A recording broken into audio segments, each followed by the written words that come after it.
And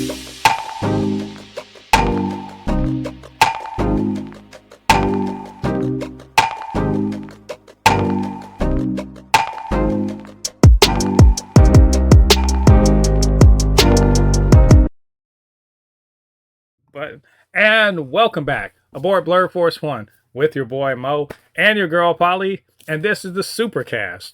The Supercast where we talk about all things superhero in our pop culture media, and that's movies, TV shows, video games, comic books. We talk about the news, do some speculation, all of that good nerdy stuff. And before we get into the podcast today, you know what to do. Get down there and hit like on this video. Superhero spring is in full effect, y'all. It's warmed up outside, unless you live in, I don't know, Siberia or something, which I'm assuming it's still cold there.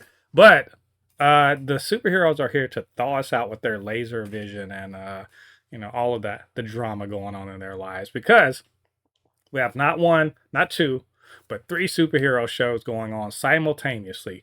What do we do to deserve this? The Boys started its final season. We've got Daredevil Born Again, and of course, Invincible is going. Lots of stuff and plenty of news. So good stuff all around.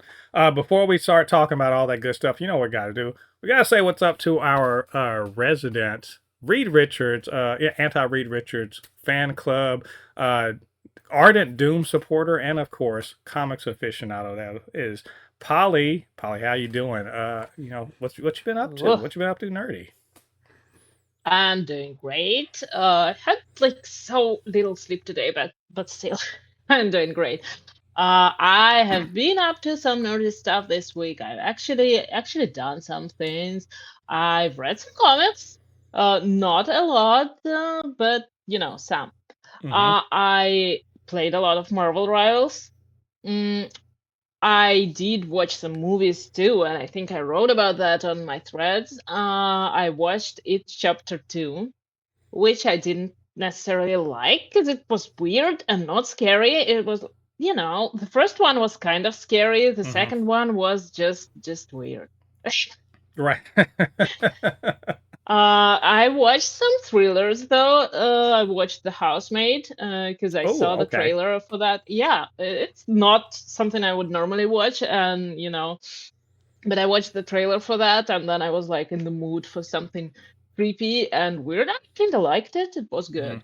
Quite unpredictable too, because like the way I thought the things would go, they didn't go that way necessarily, but close to it.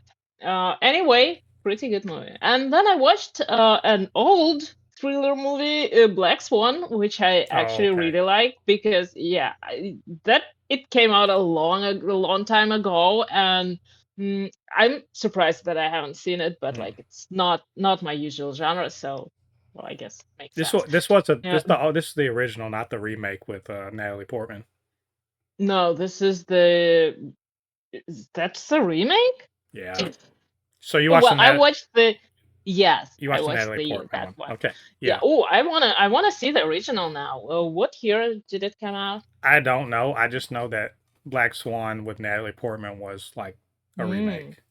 I couldn't. Because like older movies, at least like horror-ish movies, they go harder. I think sometimes. I'm gonna recommend another one to you. This is also a remake of an if you haven't seen Suspiria.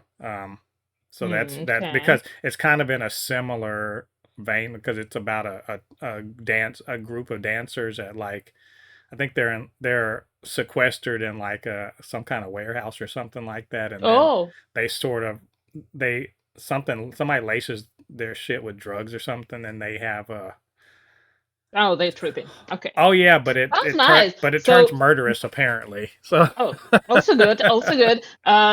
Do you recommend the original or the remake? What's bad is I'm recommending you something I haven't seen. I've been meaning to watch it, but it's on Amazon Prime. But I've heard that the original's better. So I mean, okay. Which Well, regarding Black Swan, I really did like it. I really like the music, of course. mm-hmm. Mostly because I haven't heard like there's this beginning piece, like it's in the beginning of the ballet, which I really love, and I haven't heard it before played on piano.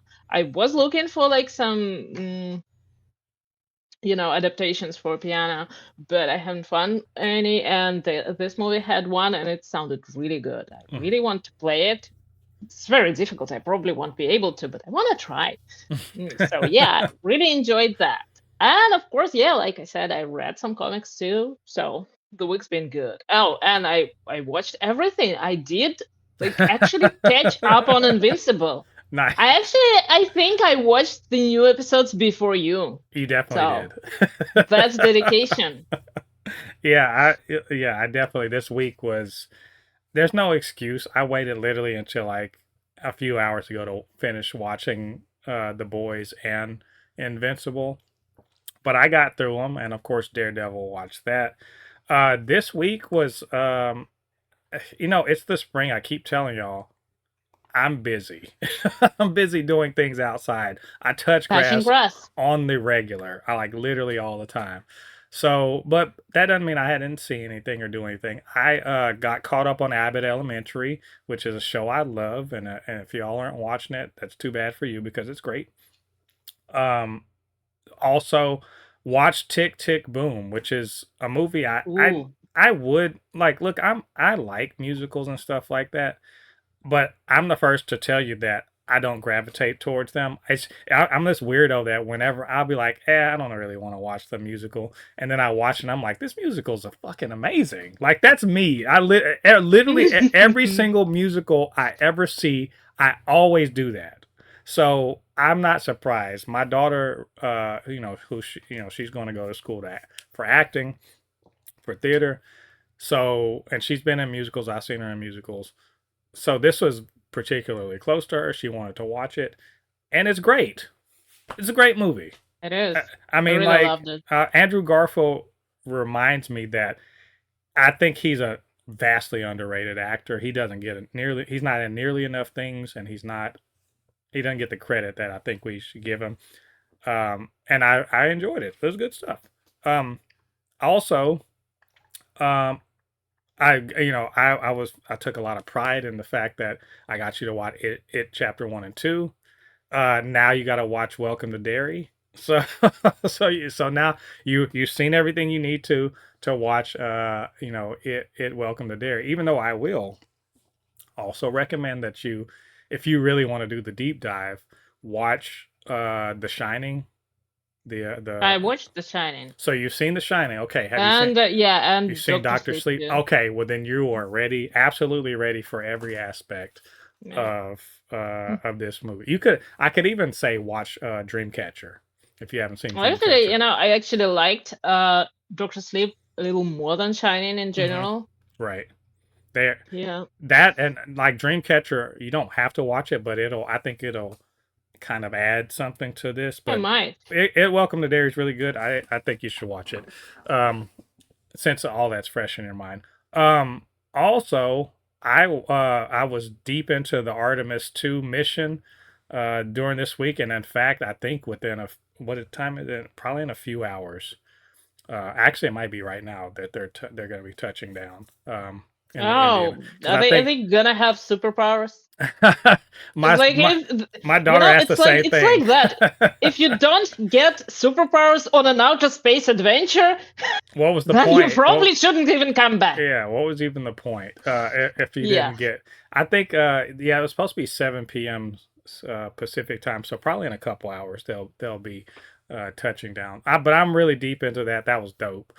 And finally, I went and saw Yumi and Tuscany, which is a romantic comedy starring Halle Bailey and Regé-Jean Page as the leads. It's pretty good. I liked it. It's very funny. Also, it's not a movie. You know how there's sometimes you'll watch a movie and you're just like, it doesn't actually matter the race or the ethnicity or the whatever of the character. They're just, they're generic enough that anybody could play that character. Fortunately, they didn't do that with this one. A lot of romantic comedies are very interchangeable, I think, with some characters, but not here. You couldn't put a white person in to play Halle Bailey's character and it make any sense because who the writers of it uh, made it culturally specific enough that she's a black woman, right? There are certain jokes and certain aspects of the movie don't make any sense if she's not black. Uh, Similarly with Can't wait to watch that. and it's not like it's not. See, this is the thing. People be like, "Oh, is it a black movie?" It's not really, but it's not. If that makes any sense, it's the black characters are black enough that you know they're black, but the movie isn't like, oh, we're in the hood, or oh, it's all up. We're at the gospel, we're at a gospel concert, or oh, any of the stereotypical shit. They're very restrained about it, and it makes sense. Shit's taking place in Tuscany, in the Italian countryside, right? So there's a ton, like they're literally about the only black people in the whole movie, and they make it make sense. I'm gonna love it. They make it look. They make it make sense, and they make it make sense. It's very funny. The chemistry between Halle Bailey and Regé-Jean Page is really good. If you like two pretty light skinned ass people, you're gonna get it. You get plenty of it. Let me just tell you. If you like, look, they're both beautiful people doing beautiful people shit in a picturesque place. I really enjoyed the side characters. They're very funny. They're good characters for a romantic comedy. I'd like to think that this is, by the way, was produced by Will Packard, his production company. And if you don't know who that is, he's a kind of a black movie producer. He has and he puts stuff out like that's mostly aimed at black people. And this is one I think you don't. This is aimed at a general audience, but black people will get the most out of it, and you'll understand what I'm talking about when you see certain aspects of the movie. It's not breaking any new ground. It's not. I don't think it's doing anything too out of the way, but the characters are very cute, and all of the little interactions with the people and the other side characters are really cute.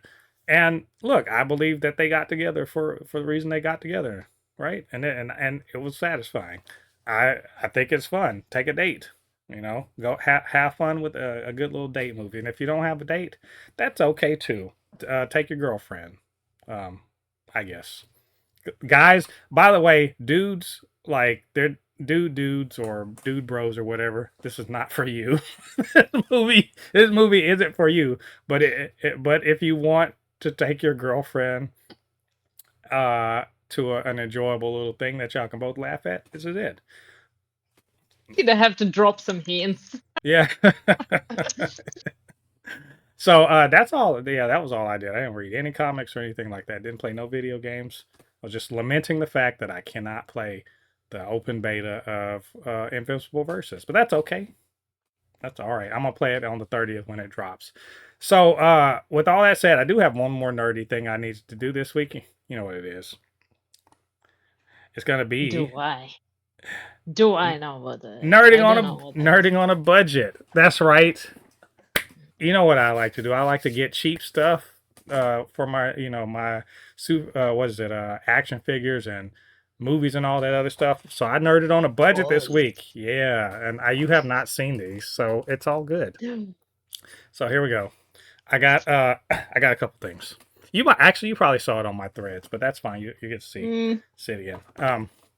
So I went to Ross and I got this figure. And let me say, this figure is random as hell. I don't know. I just walked up in there. I was like, what the hell is this from Ghostbusters? Yes, it's Gozer from Ghostbusters. Isn't it from the new movie?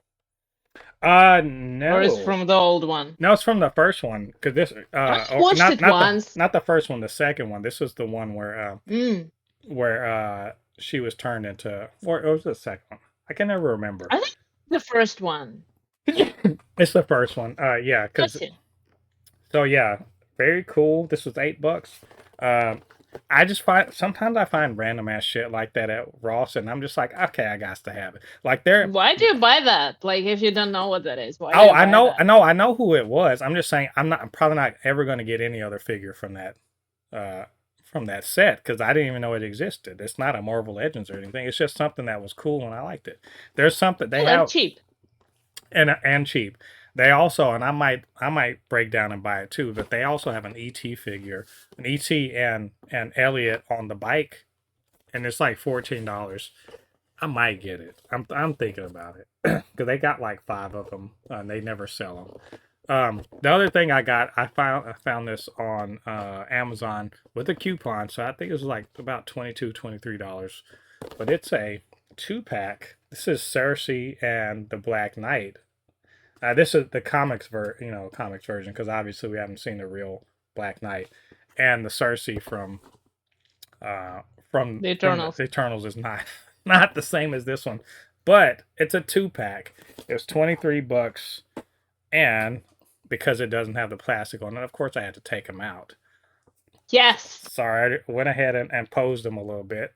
He's a very sturdy figure, and he's got like the little swashbuckler boots. They don't, you know, that we they don't. I want them to return to that on comics. Oh yeah. And also, Better custom designs, please. there she is. Look at that. She's I mean, she looks super. This is a super '90s deal, and I'm okay because you see she's got the little bomber jacket. I don't. They both have bomber jackets. Why? Why do they need that? There's no reason. Because We don't need. they It looks were like cool. on sale or something. Rogue got one too. Yeah, everyone had like, and Rogue hers are the sleeves are rolled up. I'm like, aren't you defeating the purpose of a jacket when you roll the sleeves all the way up? No, it's It's a cool factor. yeah, it's definitely that. So I think it's the Top Gun effect personally. So yeah, did a little nerding on a budget. That was good stuff. So that of course means that we gotta talk about some news. Oh yeah. um, so we are gonna cover a few things. We got a lot this week because of the three shows we got to cover. We are of course going to review those. We're also going to talk about some casting, unexpected or expected casting for Daredevil Born Again season 3, a renewal of a fan favorite, animated series. Brad Winterbaum, he talks a bit about She-Hulk when he went on a podcast. James Gunn shoots down some casting rumors, but they still are swirling around in the ether. Um, and we're gonna review the Punisher One Last Kill trailer before we get into Invincible and Daredevil Born Again episode 4 And the boys. and the boys season premiere. So plenty of things to get into, but before we get into that, we got a little something we got to talk about, y'all. We got to talk about Polly has issues where she talks about the comics that she has been reading this week. And that's because Polly, she's our comics aficionado. She reads way more comics than probably I ever will. And she's got big opinions. So, Polly, what comic did you want to talk about this week? Well, Polly has one issue this week, and it's She-Hulk by Rainbow Rowell. Which is this is the run that everybody was cheering and recommending to me when I started my She-Hulk read through. And you know what? Everybody was right. I think that every character has one perfect writer, and for She-Hulk, this is it. Because this run, and I'm only halfway through it. I'm trying not to rush through it because it's so good. I finished the first part, and then there is like sensational She-Hulk also by her, and I can't wait to get deeper into that. But that's an ongoing thing for me. And in this case, like She-Hulk, adjectiveless as they call it, this is probably the best run of She-Hulk I've ever read because this kind of does her character justice in all the best possible ways. Has good art. It has great ideas. Like I think it's like the first time, or like the first time that a woman is writing an ongoing.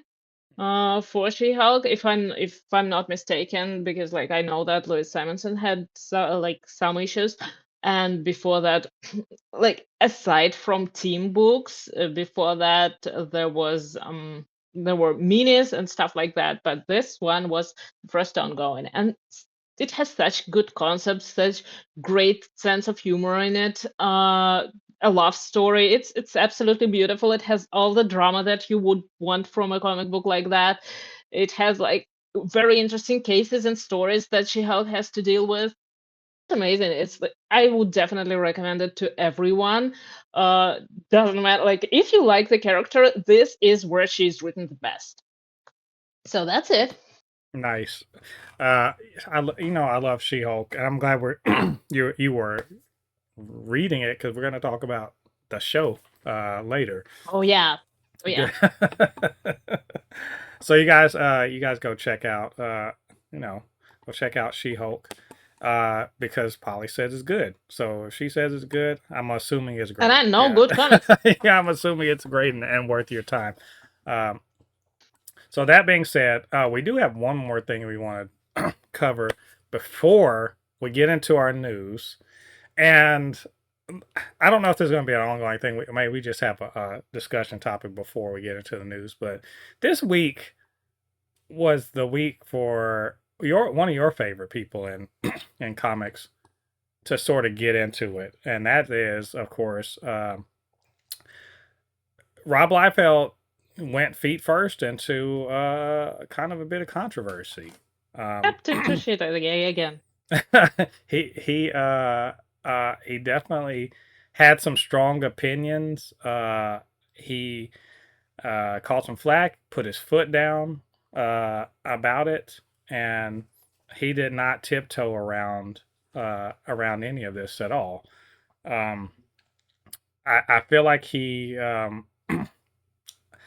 I feel like he was very sensitive, but also he's an ass. So Isn't he always? yeah. Well, you know that ass is pretty much all he can be, considering he can't draw anything that grows out of it. Let me put some context on this by saying that it's all started the way many internet, kind of like fights happen. It's somebody saying something. You ever seen that meme about, people say, I like pancakes, and they'll be like, well, why do you hate waffles? Right? That's one of these, it's literally one of these things where a guy was literally, look, just a random user, I don't even remember the person's name, was just like, man, Ultimate Spider-Man is great. It's up there as one of the great Spider-Man runs and Bendis and blah. He's given Brian Michael Bendis deserved, in my opinion, flowers for Ultimate Spider-Man. And you can't, not if Liefeld can help it. Yeah, you can't just like something on the internet without some random motherfucker coming up and acting like you shit in his cornflakes. Now here's the deal. It happens all the time with randos on the internet. It's just a thing. But Rob Liefeld's not a rando on the internet, even though he likes he likes to fucking act like one. Because that's his. He gave such what they call little D behavior in this. He showed up and was just like, oh, all it was just Bendis was just putting a fresh coat of paint on Lee and Ditko's run. And when I saw that, I was like, what? First of all, no one asked you to randomly post on some nobody. No one asked you in general. No one mentioned your name. No one said it. Like, do you have beef with Brian Michael Bendis? That can be the doesn't he? That's the only he excuse. Has beef with everyone. Cause like it's not like they said, man, Ultimate Spider-Man's amazing, and also Liefeld sucks. They didn't mention your name at all. What bat signal brought your ass out of the foot cave? What fucking, or the no feet cave, whatever you want to call it. What brought you out of it? Because this shit didn't have nothing to do with you. But he had, he threw his 2 cents in, yucking somebody else's yum, which is a dumb, like, loser ass move, and proceeded to get kind of jumped on. Now, because Liefeld apparently he seems to be a shit stirrer. He's just loving it. He's a fucking pig. He's a pig rolling around in his own shit, right? And he's just like talking big shit. I think one of our mutuals, the Marvel reader, which shout out Marvel reader, was just like, dude, what the hell, right? Like, basically he was just like, what the hell, man? Like, why are you shitting on Bendis for no fucking reason? They ain't got like no. And then Liefeld was like, he tried to little boy him. He's just like, I got all the money. All right. And then Marvel Reader is like, good for you, but that doesn't make an excuse for you being a fucking ass about this. It's that like what this is, you're being a weirdo. And that I feel between Liefeld's being like extra about it, Marvel Reader sort of giving them some clap back, and then they went back and forth a couple times.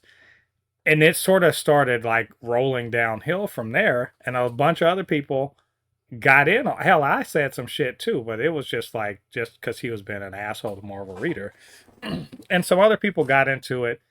I got into it. You got into it. I never miss a chance. I never miss a chance to publicly. I know. Well, I knew you were gonna get into it. I knew, but like Megan, I didn't tag anyone. Nothing. Yeah.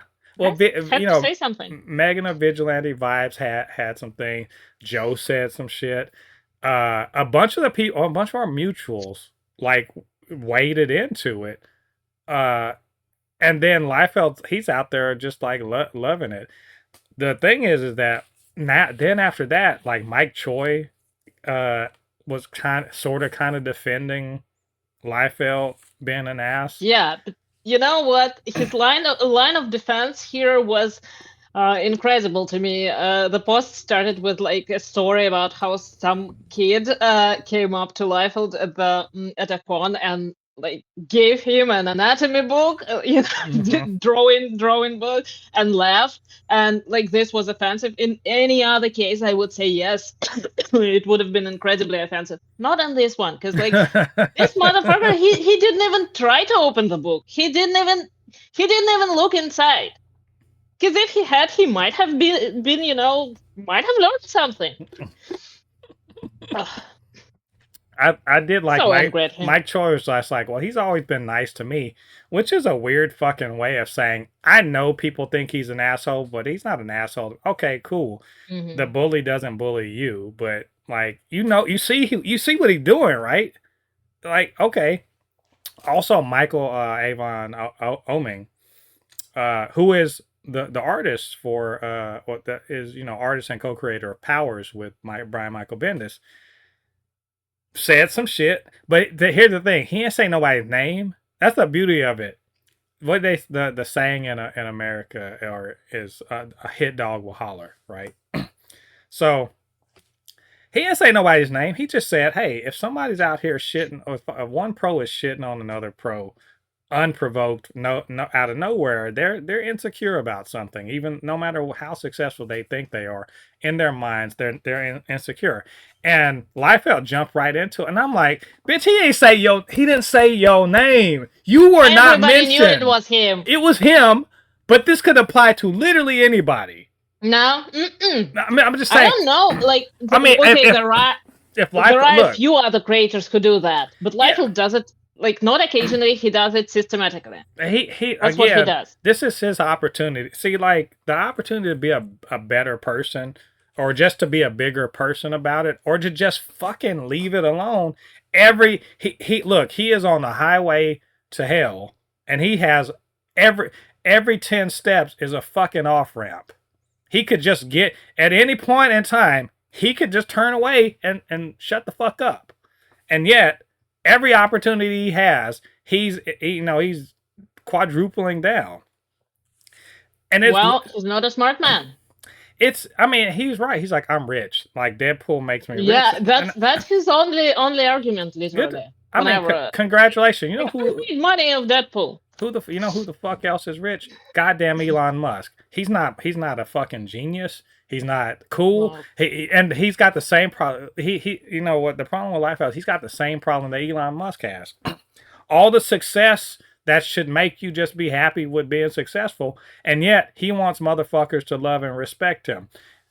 No, they don't. You're just rich. You know what? You took credit. You took credit for Deadpool. Good for you.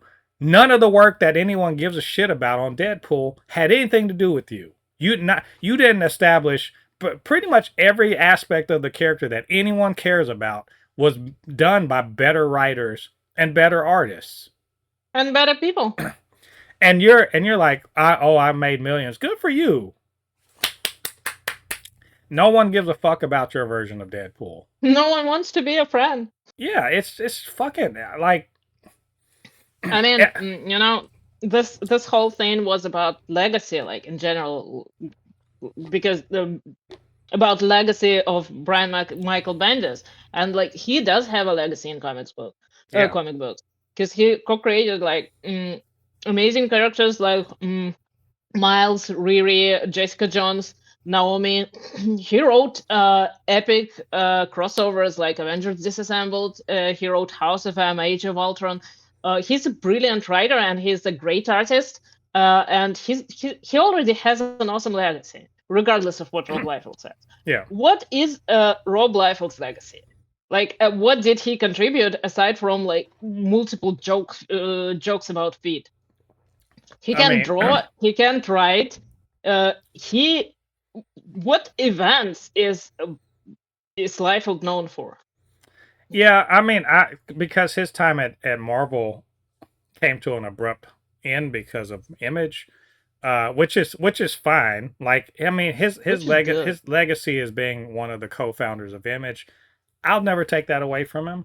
Deadpool is a cool. Deadpool's a cool character. I mean, I like Cable. There are some things that he sort of co-created both of them. Yeah, I'm just saying he was a part of some cool things. I liked X-Force back in the day. Still mad about it. But all that being said, there's no fucking call for this. It's not just petty. It's giving insecure for a fucking reason. If you so rich, why the fuck do you care about what I or you or this random ass guy says about Bendis's work? It didn't have a goddamn thing to do with you. Not one thing. Your name was not mentioned. No one was talking shit about you. And maybe that's the problem. You got a Trump ego problem where if they're not talking about you, that's a problem. If they are talking about you, that's a problem. The only thing that you're cool with is if someone is fawning praise over you, and it's fucking stupid. Like, just be happy being rich. Like, just take the W and go somewhere. But you want to sit up here and have arguments with random ass people on the internet and act like you're dunking on them. No, everybody thinks you're a fucking clown, dude. Like, for real. Like, no, everybody. I'm not so serious. I just said nice things about him. You're a fucking clown. Because there's no reason for you to be doing this. Like, literally. And has Bendis responded to you? And I know Bendis is on Threads. He's probably busy writing and, he's doing exactly. He got other things to do with his life instead of trolling random ass people online. Bendis knows about this. If Michael Avon Oeming knows about this, and by the way, don't they currently have a Powers comic going? So they're talking to each other.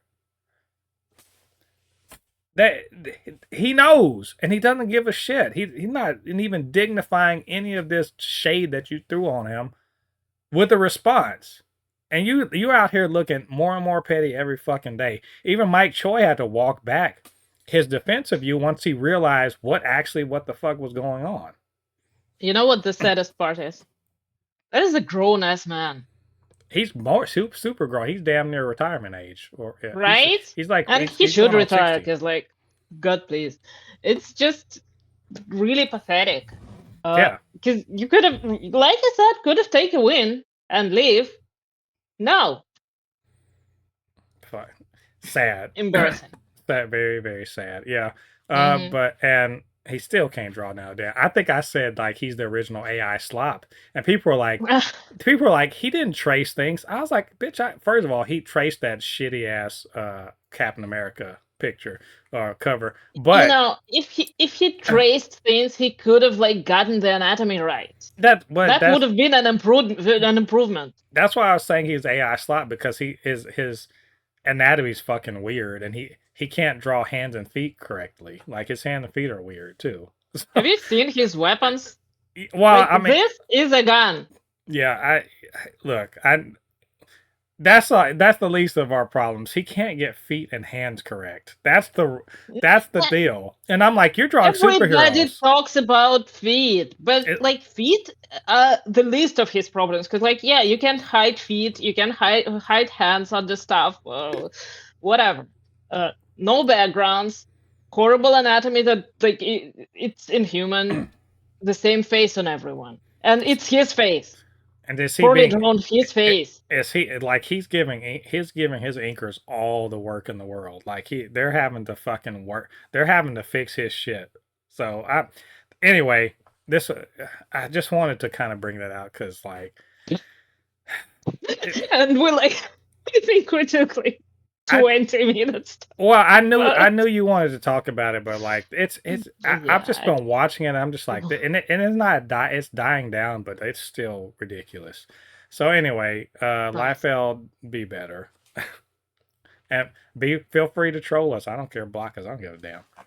Anyway, let's talk about the news. We got some. This is real quick. We got some behind the scenes or set photos or whatever between the set photos of Luke Cage and Iron Fist on Daredevil season 3, which they are filming right now. The biggest, least surprise in the industry, in my opinion, is that Luke Cage and Iron Fist are going to be in season 3 of Daredevil, Born Again.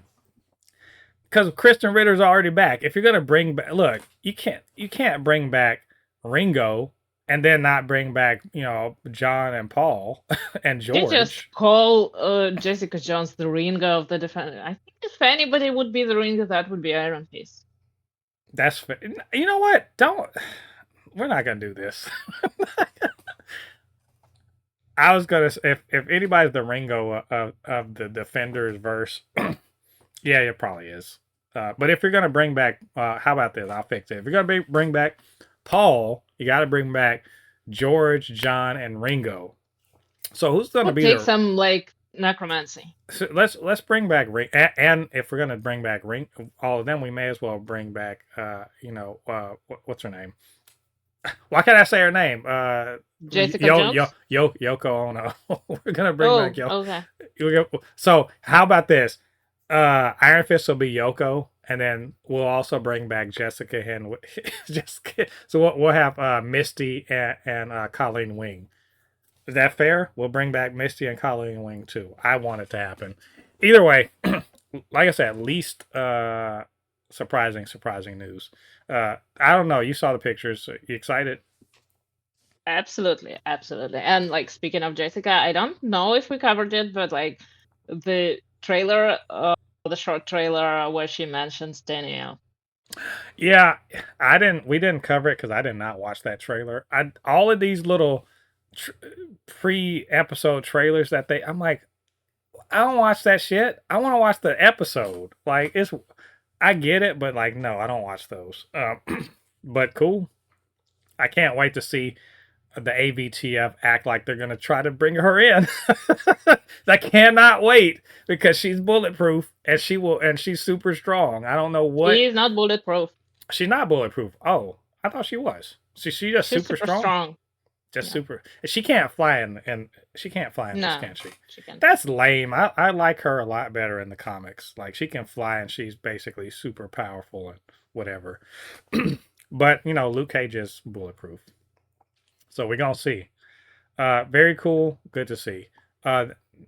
We also got a nice little bit of news, and I would say not surprising to me considering the reception. But Marvel Zombies will return. They've resurrected it, if you will.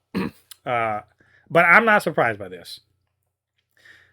social media. Look, I'm a little. I know social media is not. Look, I know social media is not a barometer for success or anything like that. I get it. I understand. But for animation, I think there's a bit of a different curve because one, costs are different, right? The costs of making and the cost of casting are much different, right? So the proposition of multiple seasons for an animated show is different, and also they're not so worried about turnaround time. So I'm not, if they said, hey, we're gonna have more Wives of Wakanda, I'd be like, cool. That's not surprising. It's a lower cost investment. That being said, this show has so much buzz, at least amongst our community. Yeah, I think it had a lot of buzz online. It had a lot of goodwill. People were really excited, and they were like, God dang it, how y'all gonna cut it off right there? That's a hell of a cliffhanger ending. We need more, right? And so when Brad Winderbaum, he was on a podcast, which I actually listened to, just because I want to hear more from a guy who's actually really damn important at Marvel Studios. Brad Winderbaum is super important, and I don't think we talk enough about how big of a impact his decision making has on what we get to see. But he was talking about, yeah, he saw the first animatic for season 2 of Marvel Zombies, which I'm assuming is going to be also a short season like the other one. And so it's well underway, which this also probably means we're not going to get it until like 28, just because of the turnaround on animation is not super fast. See also Spider-Verse. So anyway, I'm excited. I'm happy to see it. I feel like we're, as Marvel TV fans, we're winning, and we're not. And I don't feel like we're winning in the sense that they're giving us the stuff we want to see. I feel like we're winning in the sense that we are actively contributing to these wins. Does that, you know what I'm saying? Our viewing and our championing, that's a weird word, our getting out there and supporting and like loudly supporting and getting other people excited about these things has started to turn into actual, you know, projects being greenlit, getting, you know, or at least getting more of them. And I like, so I don't know about you. I'm personally taking some credit for this. Absolutely. Wow. And that's exciting because they did cut off on a cliffhanger, and we all want to know what happens next. So yeah, very excited, very very very much anticipating this. Yeah, I need them to keep on. Like, if this is the way Marvel TV and Marvel animation in particular is gonna be, I good. Like, please, like I think I talk about it. We've talked about it a lot. That animation, if they're gonna expand the MCU or do more stuff, do it in animation. Yeah, it's a good way. Yeah, just like it's cheaper and it scratches our itch, you know, without, you know, having to pay, you know, $40 million for the cast. So anyway, cool stuff. Good to see. Hopefully we'll get more information about that before the end of the year. Speaking of Marvel TV, and Brad Winderbaum, he was talking about She-Hulk on this podcast. And by the way, the podcast, it's a cool little podcast, but they were like, yeah, we really like She-Hulk, but like we want more of it. So the bad news is probably not going to get any more. For what I would say is good reasons. The reason being, oh, that is wrong. I don't know what's going on there. The reason being that it costs too much, basically. Sorry, I had a bad image. I don't know why my background image was wrong there, but it was. That's my fault. Either way, but no, it costs too much, and they even lampshaded it in the show. Remember, they were like, why, you know, it costs so much money for her to be green on screen and everything like that. You know, they talked specifically about how expensive She-Hulk was to make on the show She-Hulk. So he was just like, you know, we really want to do another season, but you know, it's cost prohibitive, basically. But the operative thing to take away is that it was a success in the eyes of Marvel TV and Marvel Studios, right? He's literally said it was a successful show because, and I must stress this, the normies watch the fucking show, right? So as the captain said, suck it, Chuds. It was a success. And I feel like we have to really talk about the fact that all of us in this online space, we are not the audience. We're not. We think we are the audience, right? We think we represent the most of the viewers. We don't. They don't. People be like, why, man? Why are they not dumbing things down, but why are they straying away from the comics accuracy, right? Because the normies don't give a fuck about that. They don't care. They don't care about how accurate the costume is to the comic or any of that shit. They just want a good story. And She-Hulk told a good story. And a bunch of crying ass man babies on the internet didn't take away from that. So I just wanted to highlight that. They tried to though. I love dunking on the Chuds, but like they think that they are the tastemakers. They think Marvel Studios is just listening to every fucking thing they say. Marvel Studios does not give a shit about you hate watching the show. They don't even care about you making all those videos. You know why? Because by and large, no, the general audience is not watching your fucking videos about the MCU. They are not. They don't even know you fucking exist. They have Disney Plus though. They see Marvel Studios. Oh, hey, it's a Hulk thing. Let's watch it. Right? So to them, hey, numbers were good. It's just cost prohibitive to make the show, so they got to be better. Anyway, the Chuds are wrong. Surprise. Shocker. And you're deep into She-Hulk right now. Like, I mean, are you surprised by what he had to say about it? And, not really, because, first of all, regarding the Chuds, yeah, they break it down because the show is, it does represent the character really well. It does, do the things that happen in the comics. Exactly like that, because, that's She-Hulk who goes off page and talks directly to the writers of her own book and rewrites her story depending on what she feels like. So that is exactly the finale that we got of the show. So I don't see no problem. But I am not surprised that people people watched the show and probably liked the show because it was fun. It was lighthearted. It was original. It was everything that you would expect from, even if you're not a fan of the whole universe, it's something that you just can enjoy. Probably not if you don't like it altogether, but it's definitely something you can enjoy. And for many people, it probably brought up some issues that they're familiar with, especially for many women. And I'm not surprised that the show found its audience. I just am glad that Marvel is aware of that. And I hope that we at least get to see She-Hulk come back because it's really a great character and there is way more they could do. Yeah.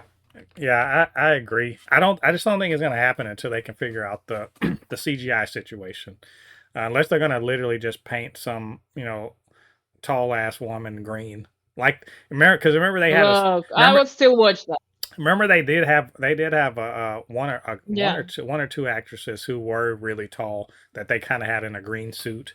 Technically, as a stand-in. Canonically, she's 2 meters tall. I think 6 feet is 2 meters, right? I have no idea. That sounds like some crazy Euro. No. It's feet. That sounds like some crazy American nonsense. It's just it's weird. Well, I gotta say, the metric is something we don't quite understand. Everyone all around the world does, and you don't. Yeah.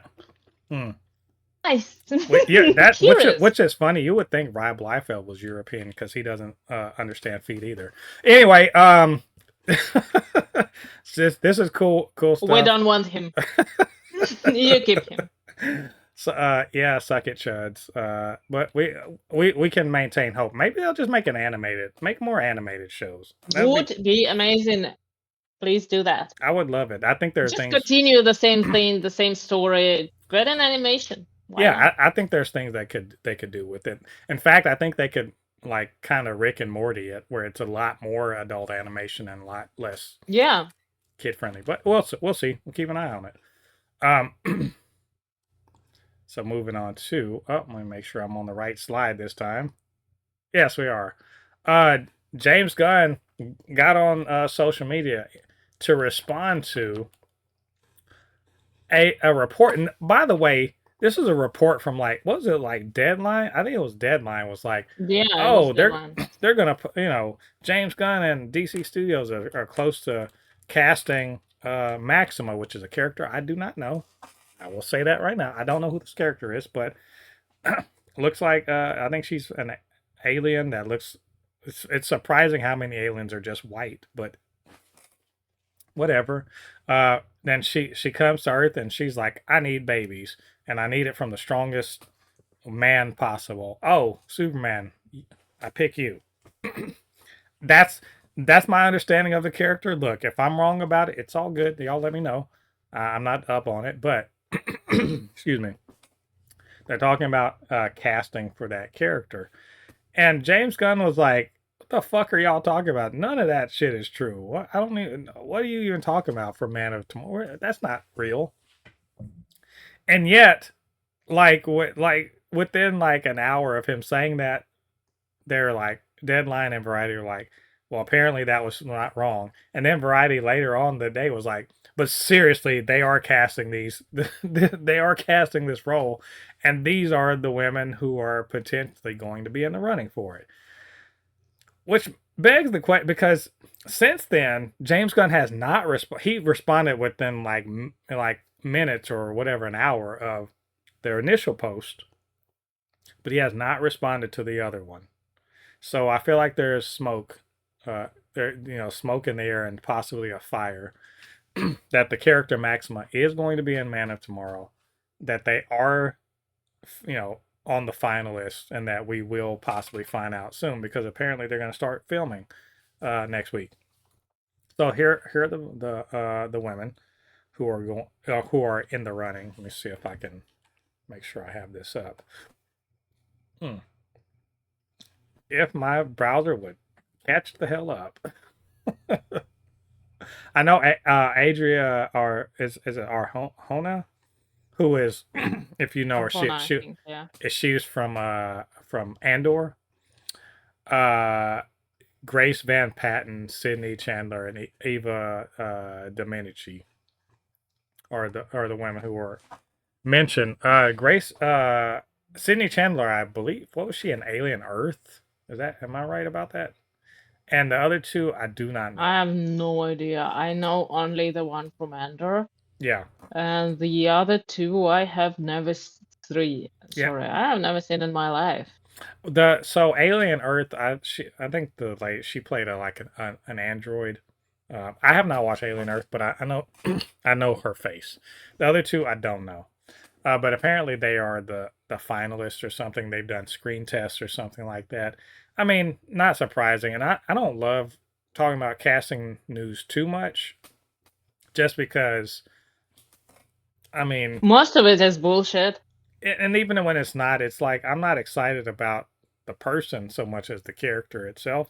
And I don't know Maxima, so I'm not excited about this. That said, and maybe I'm saying her name, Adria or Arjona.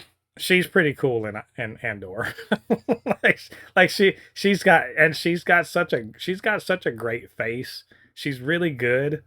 I would be happy if she were it. But I mean, I don't know the character, so I don't know.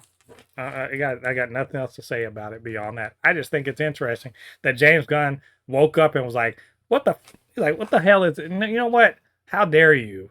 How dare you just put out lies like this? Because he seemed quite animated about it. I don't know. What you saw what he said. What do you think? Was he just like, if there's gonna be a leak, god dang it, I need to be the leak?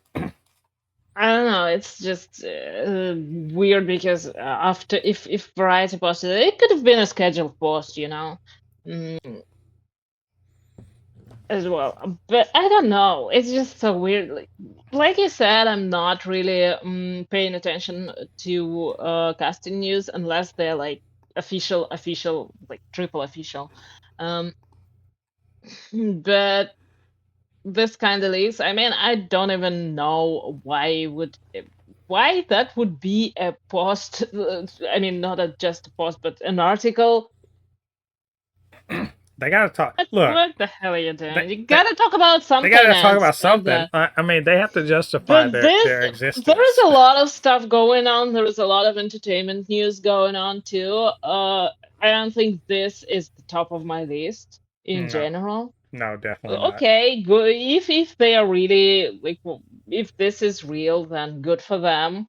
I'm gonna wait till something happens with that and gonna be excited for the movie either way. If this is not true, I mean, then why would James Gunn say that it's not true? I don't know. Yeah, I, Very weird. I feel like this is don't dignify it with a response, but he's very quick I'm gonna to pretend it didn't happen. yeah. I think he's very quick to shoot down what he considers to be bullshit news because, Yeah. which is interesting. People were talking about how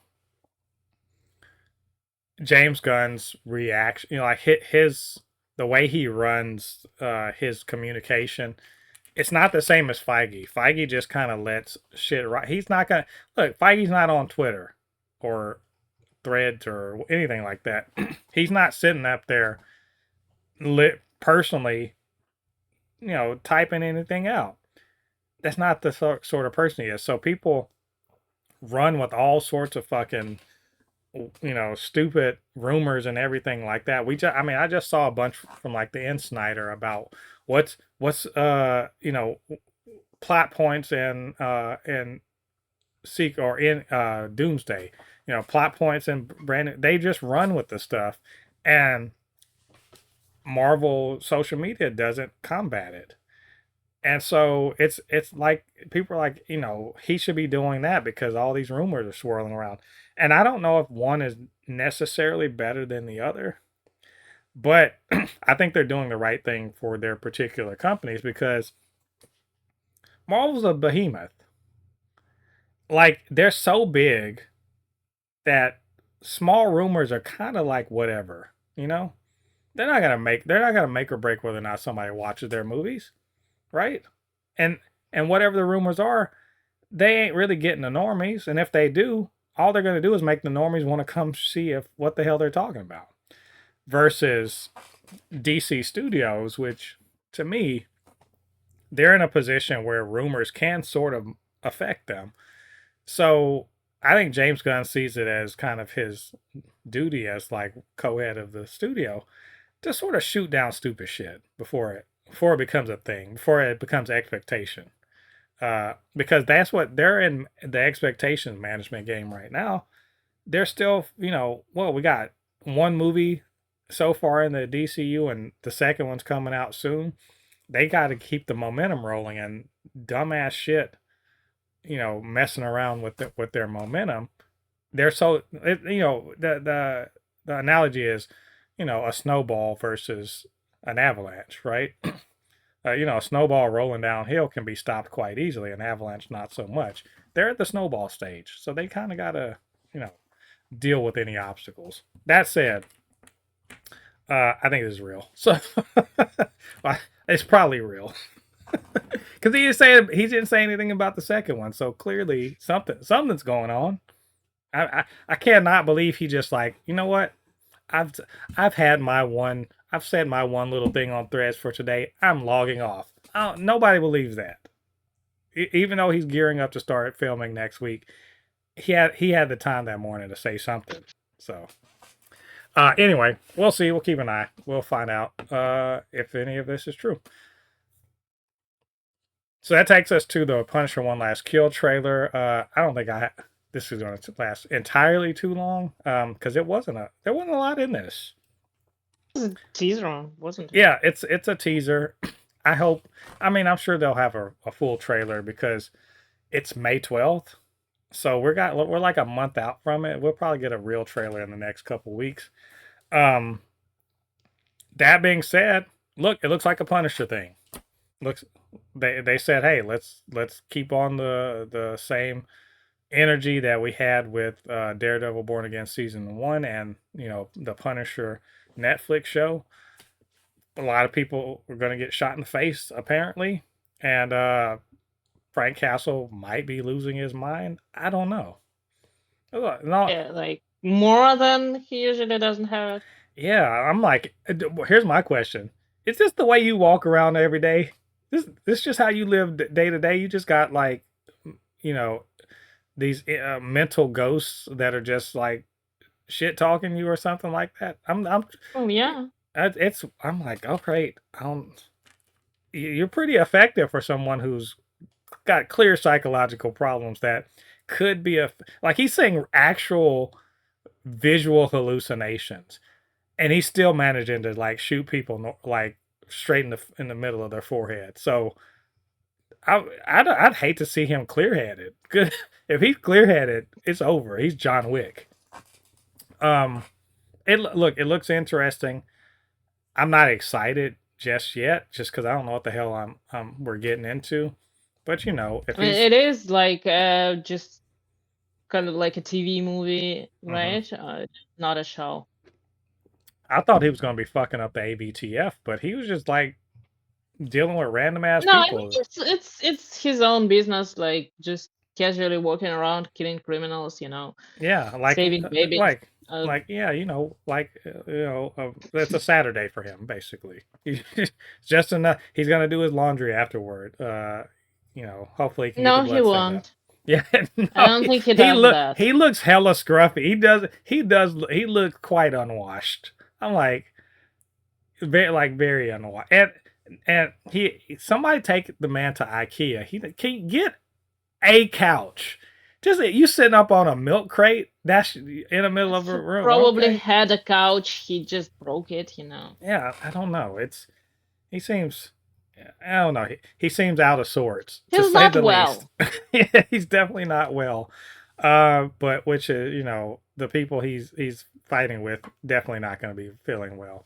But I think I've heard that he's trying to like keep some young lady or girl alive. So is this going to be like Oh well, he's a great companion for children. what's the movie with the professional with Jean Reno?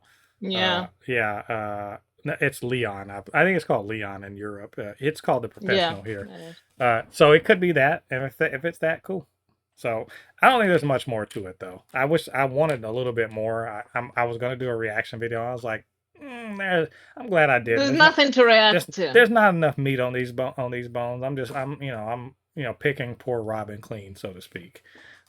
Yes, I did that on purpose. I did that on purpose. Anyway, it was cool though, and you guys let us know what you thought about it. Which takes us to our first review of the episode, which is it says Invincible season 4 episodes 5 and 6 review, but we're gonna have to catch up. We're gonna have to catch you up because you sped run all the way up to the most recent episode. What do you think about this season so far? Before episodes 5 and 6. It does feel grandiose, like that would be the finale of everything or something. What is going on? It really did. I mean, it does feel like there was a time jump a little bit. Yeah. And there was. I mean, I caught up on season 3, and that was fun. Very bloody though. Like I get so tired of people just punching and punching and punching. It just gets so tiring.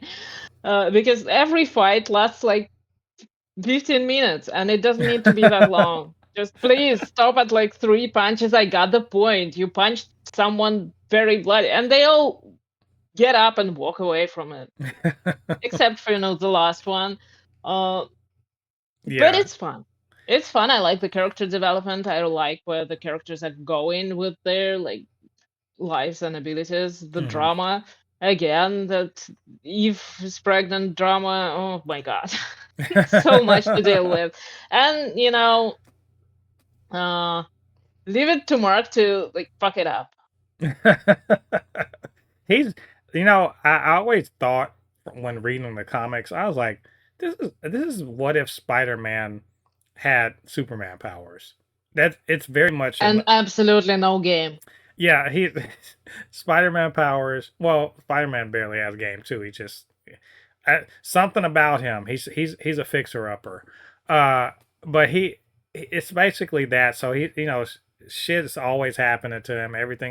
He's always having to make the hard choice and everything. It's good. It's a good time. That's a good to me.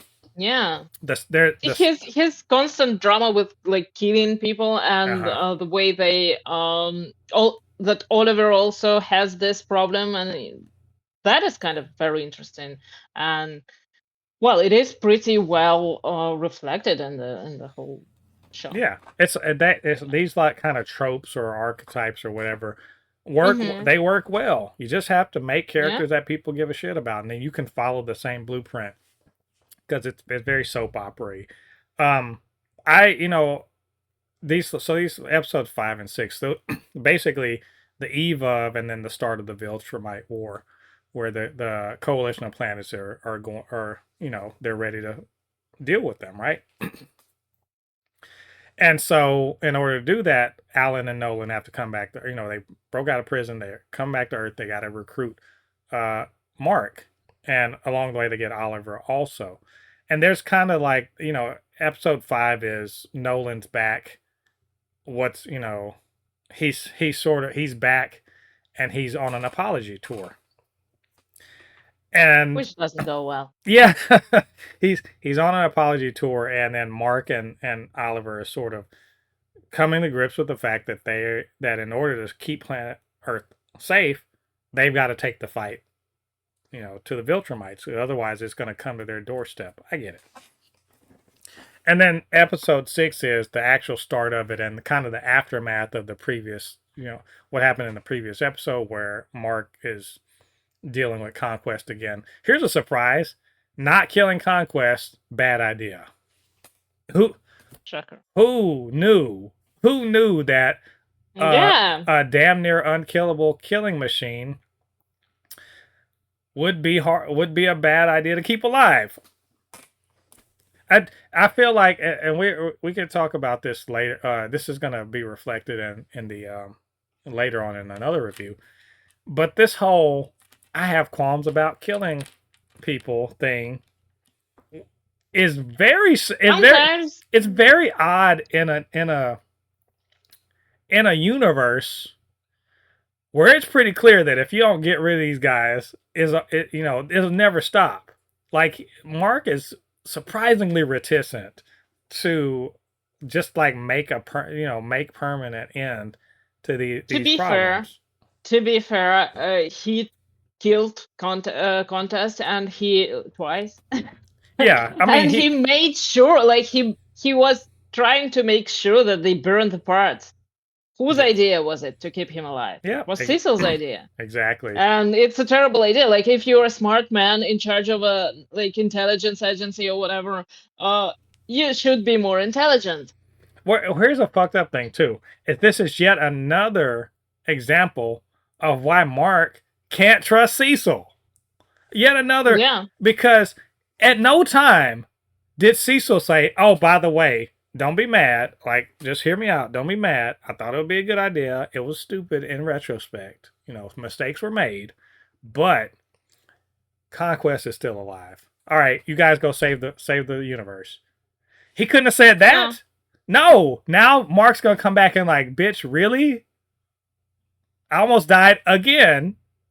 You said he was taking. You know what? I can't play with y'all. Anyway, that was very cool. So here's what I want to say about this show. The episodes 5 and 6, I enjoyed them. They are padded out. Please don't tell me I'm wrong about this. There are moments I'm just like, y'all didn't have to go 45 minutes on this. Y'all could have went 40 minutes. There's no reason They do for this the this. whole season. Yes, The whole every season they play episode. that. And it wasn't like that in season 3.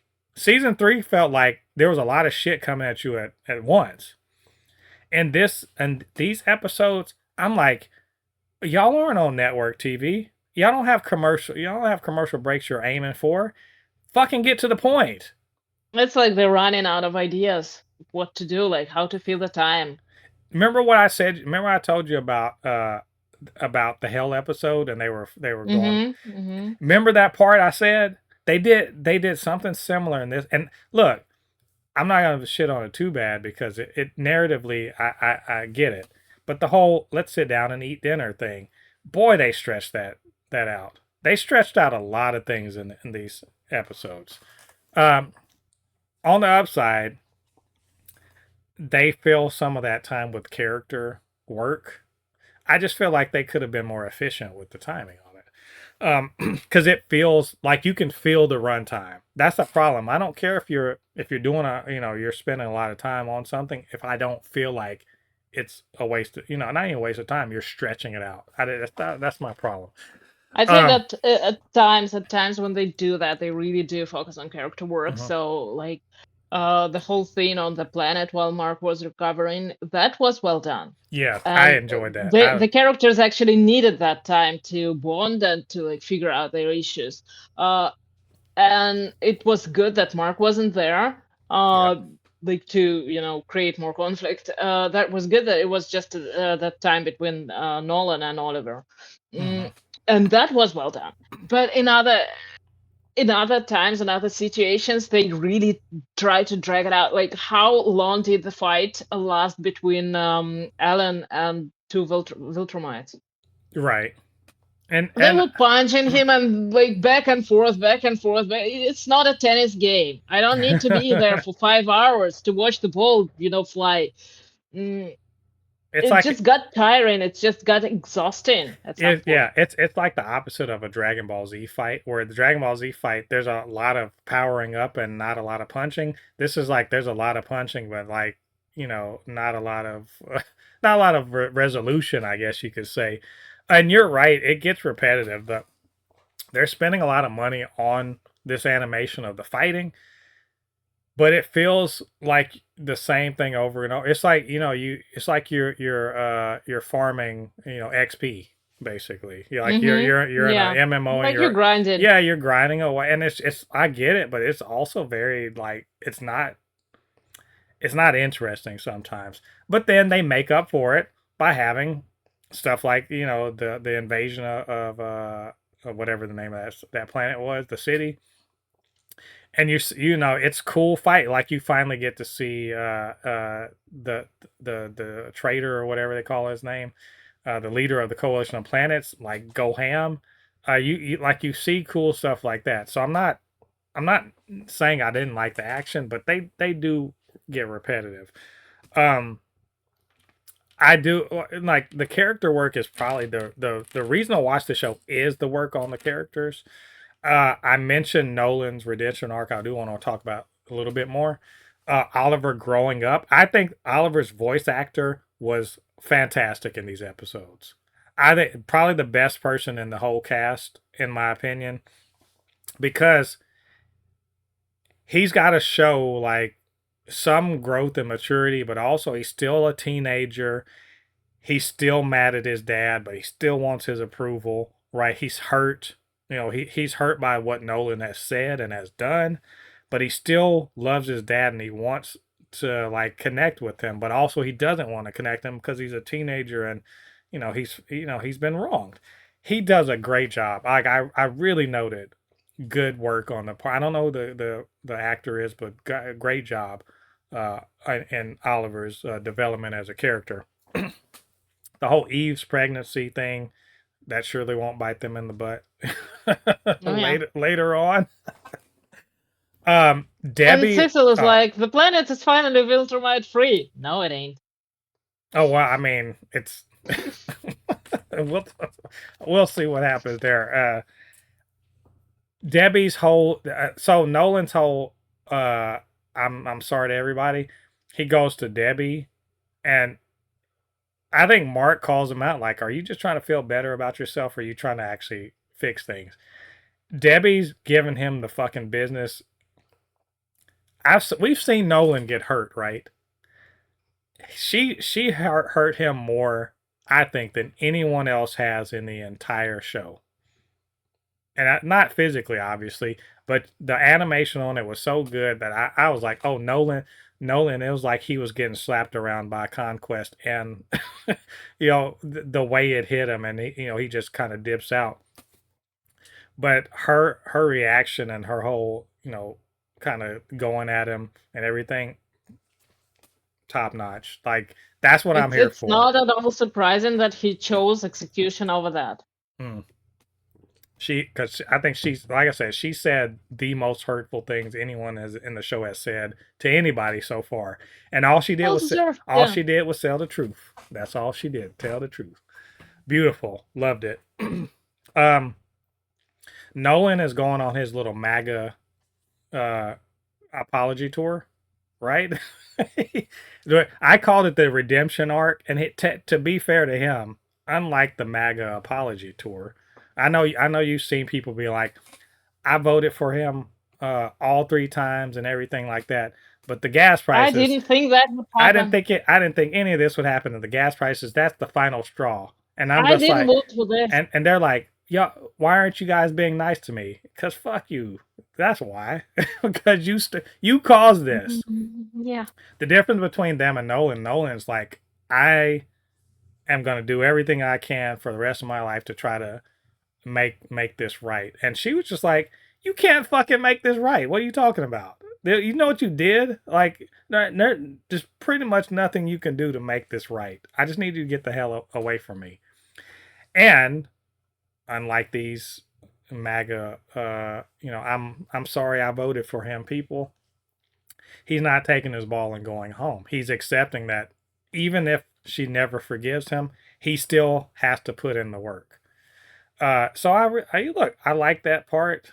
I like that he's doing, you see actual tangible change, and that he's trying to be better, and that he connects with Oliver. That's the tangible change I need to see. So I look, good character work. They definitely, that's not the boring part of this of the show.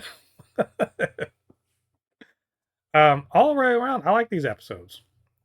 I'm trying to figure out where they're going, because they got the Viltrumites on the run, so to speak. But just they're a cornered animal. They are a tiger that's wounded and cornered, and they ain't got nowhere to go. So, but I can't predict where it's going, because there's gonna be a lot of punching. Yeah. That's the last thing I wanted to say. The gore is, I'm fucking over it. I'm over all of the gore in this show. and I've been over it for like probably half of this season. But the whole Conquest, I told you it gets old. Yeah, the Conquest disemboweling Mark while Mark is like strangling him to death I was just like, why? This is gratuitous. This is torture porn. Like it's I get it. Like it's supposed to be shocking. It's not shocking anymore. I'm just like, y'all are just doing this to do it. And it's not like, it doesn't help that I don't think Mark being disemboweled visually, seeing it over and literally pulling out entrails to me an impossible length of entrails, but whatever.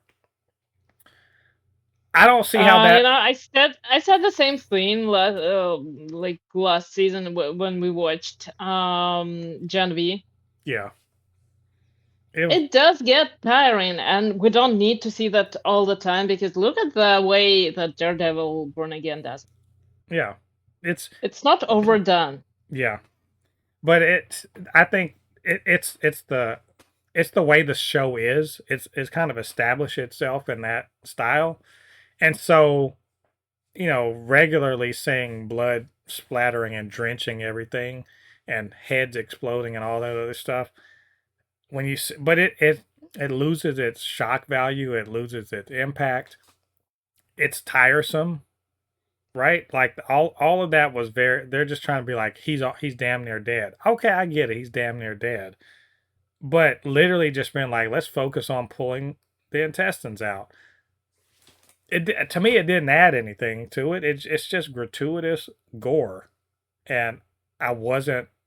I didn't care for it. It's not that I was squeamish. I was just like, this does not make this better. This just makes me, I'm afraid of where they're gonna go with it next because they keep going for they keep going for the shock factor, and that's not shocking anymore. You're gonna have to like triple down on the weirdest shit in the future. I don't need that.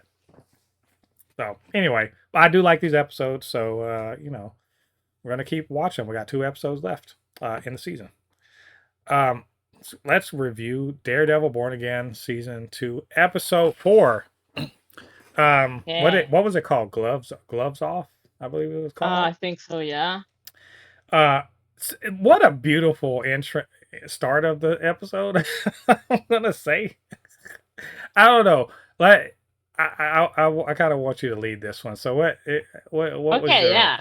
yeah? So it starts with Bullseye getting ready for his day, and that's probably the last time it slows down because the rest of the episode is very action-packed, like in my opinion. But what we learn in this episode, like later down the line during the events, is that Bullseye wants to help. What he wants is to remove the main problem of the show, which is Fisk, and obviously he says it to Matt, and Matt doesn't want to have it. But for Matt, the episode is focused kind of around tracking down Bullseye and figuring out like what's he doing and what his game plan is, and then taking him down. He doesn't succeed, obviously, because, well, when does Matt ever succeed? At least fully. Out of the interactions, though, we have some really great scenes. Like, for starters, it's Bullseye slaughtering a diner full of AVTF agents. Before that, he very casually reported a sighting of Frank Castle, and I think my favorite episode was like, "Oh shit, he's got a gun." Like, seriously, that would be your reaction. You're a normal human in New York, and you see Frank Castle with a gun. First of all, like, if you're not a criminal, you probably wouldn't be scared. That's true. But well, he is promoted as a terrorist, and Right. You probably wouldn't react like that unless you Bullseye, obviously.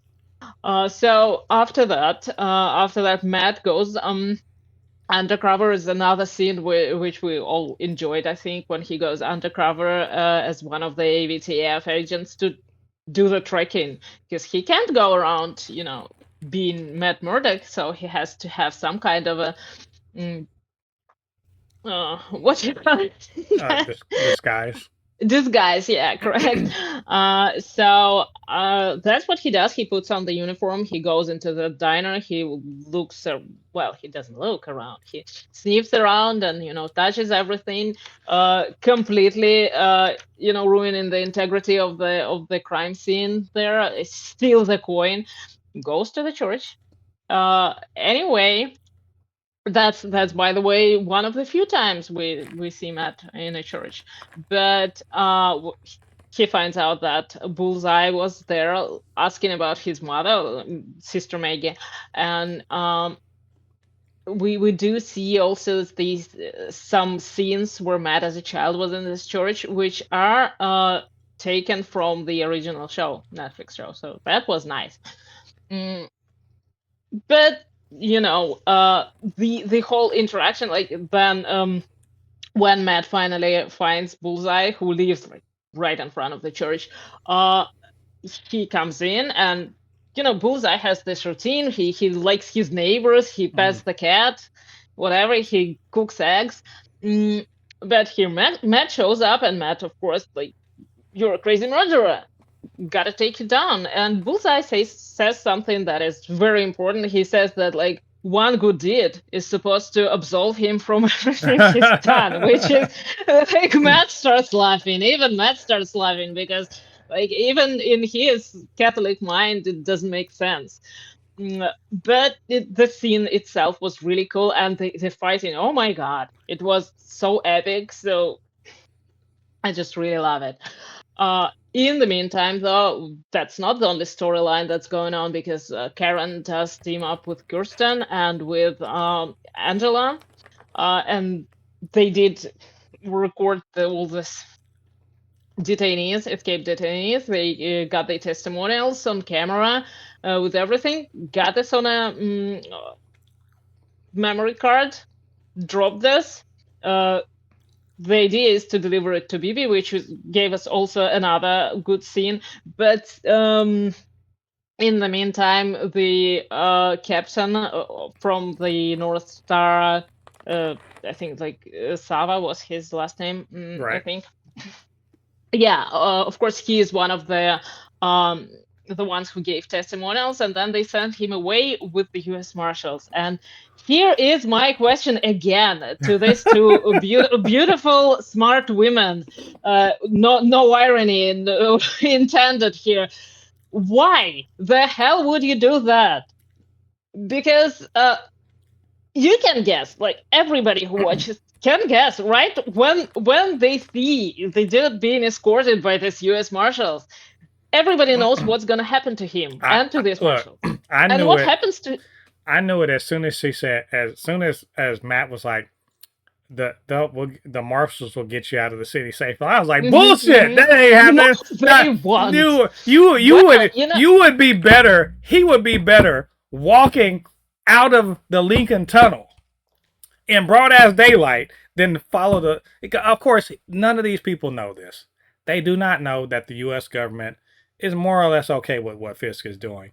But let me just say, no mayor or no governor of any state or province or whatever the fuck stays in power without the federal government actually being okay with them, because they'll figure something out. If they got to get rid of you, they'll figure something out, right? If they really want to get rid of you. They'll find something on your laptop. So Fisk being in place, he's there for a reason. Not just because he's elected, because it's pretty clear from the CIA guy that if they wanted him out of there, they would get him the fuck out of there, right? But all that being said, and I'm sorry for derailing your bit, but god damn it, I was like, there's no way this guy is not fucking dead. It's no way he gets out of this city alive. He should have jumped in the East River and swam his ass out to sea, because that would have been safer. Maybe Namor would have saved him. Yeah, that would have been safer than fucking trusting the U.S. Marshals. No. You know, I know that, Kirsten should have known that. She's a lawyer, for God's sake. Like, she's supposed to know these things.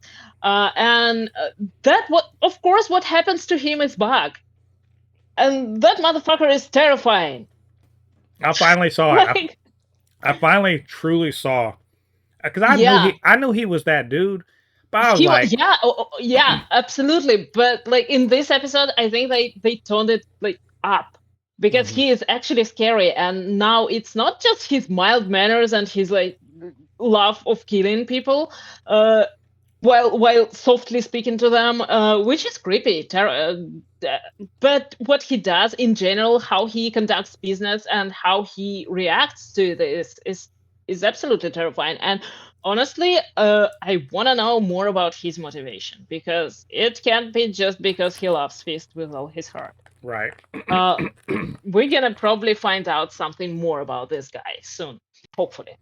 But that's not the only storyline. One of the, I think, most important storylines is Fisk's story in this episode, because Fisk is, for him, this whole episode is built around his upcoming fight, which he announced.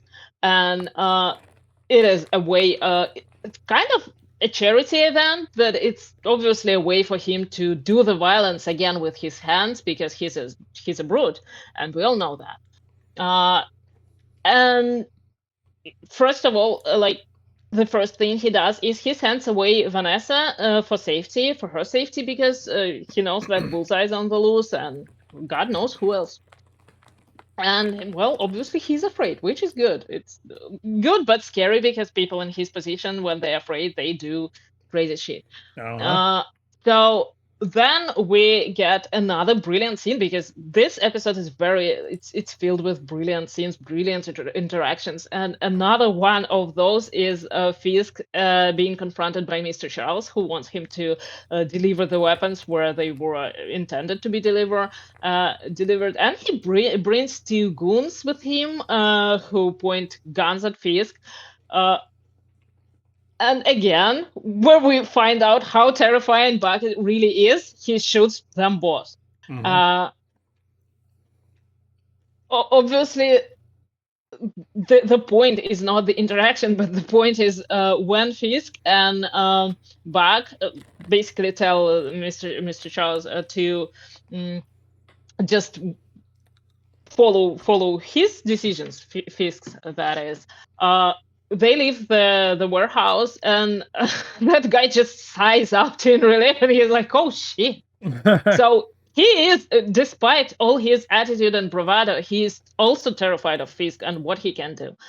So that's a pretty important element to the whole to Fisk's character, which we obviously know, to Buck's character, which we also know to fear now. But in general, it's just a very good interaction, and it does create the sense of suspense. But the final part of the episode is all about this fight, and we get a little more of Daniel, obviously, who is a diehard Fisk fan. He's buying all the pathetic merch, which is, I wonder we got the idea. I wonder who he's supposed to be like. Yeah, and he's like hitting on Bibi. He's still hoping that that's gonna happen, despite her shooting him down. He just doesn't take no for an answer, obviously, like any insult would. Well, I feel like she's playing with fire with him.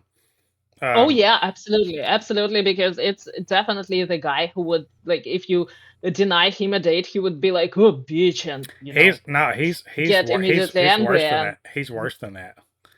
He's the guy that would, if you reject him and he really finally, like, he doesn't feel like you're playing hard to get her, that he has a chance, because she's sort of like being like, "Oh, you don't really have a chance, but maybe you do." And once he realizes, "Oh, you've just been using me," will probably kill her, or because he's a bit of a coward. You can tell his cowardice, right? He's a coward, right? He'll serve her up to Fisk. And be like, and he'll be like, Paramount. And he'll be like Stan, like in the Eminem. We could have been together. Think about it. Like, but now you ruined everything, and now all that's happened is your fault. Like, he's that guy, and it. Like, you can feel it. And the wheels are starting to turn in his head. If it's him or her before Fisk, it's always going to be her. There's not even a question. We know he will serve her up as soon as possible. And he's also doing that red hat MAGA shit too. It's fucking pathetic. Actually, the another scary moment is when, because before the fight, when they're standing on the streets, is also where the drop off happens, where a guy. Angela's friend from like her neighborhood is dropping off the memory card to Bibi, and it is hinted at that Daniel might have noticed that, or at least, like, we know he's pretty stupid, but like, he's not that stupid. He pays attention. I don't know. I don't know that he noticed it.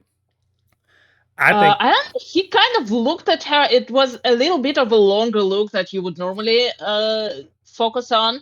So either he was thinking about something of his own, or like, planning his move or whatever, or he noticed that. But it was kind of a really dangerous moment, a close call.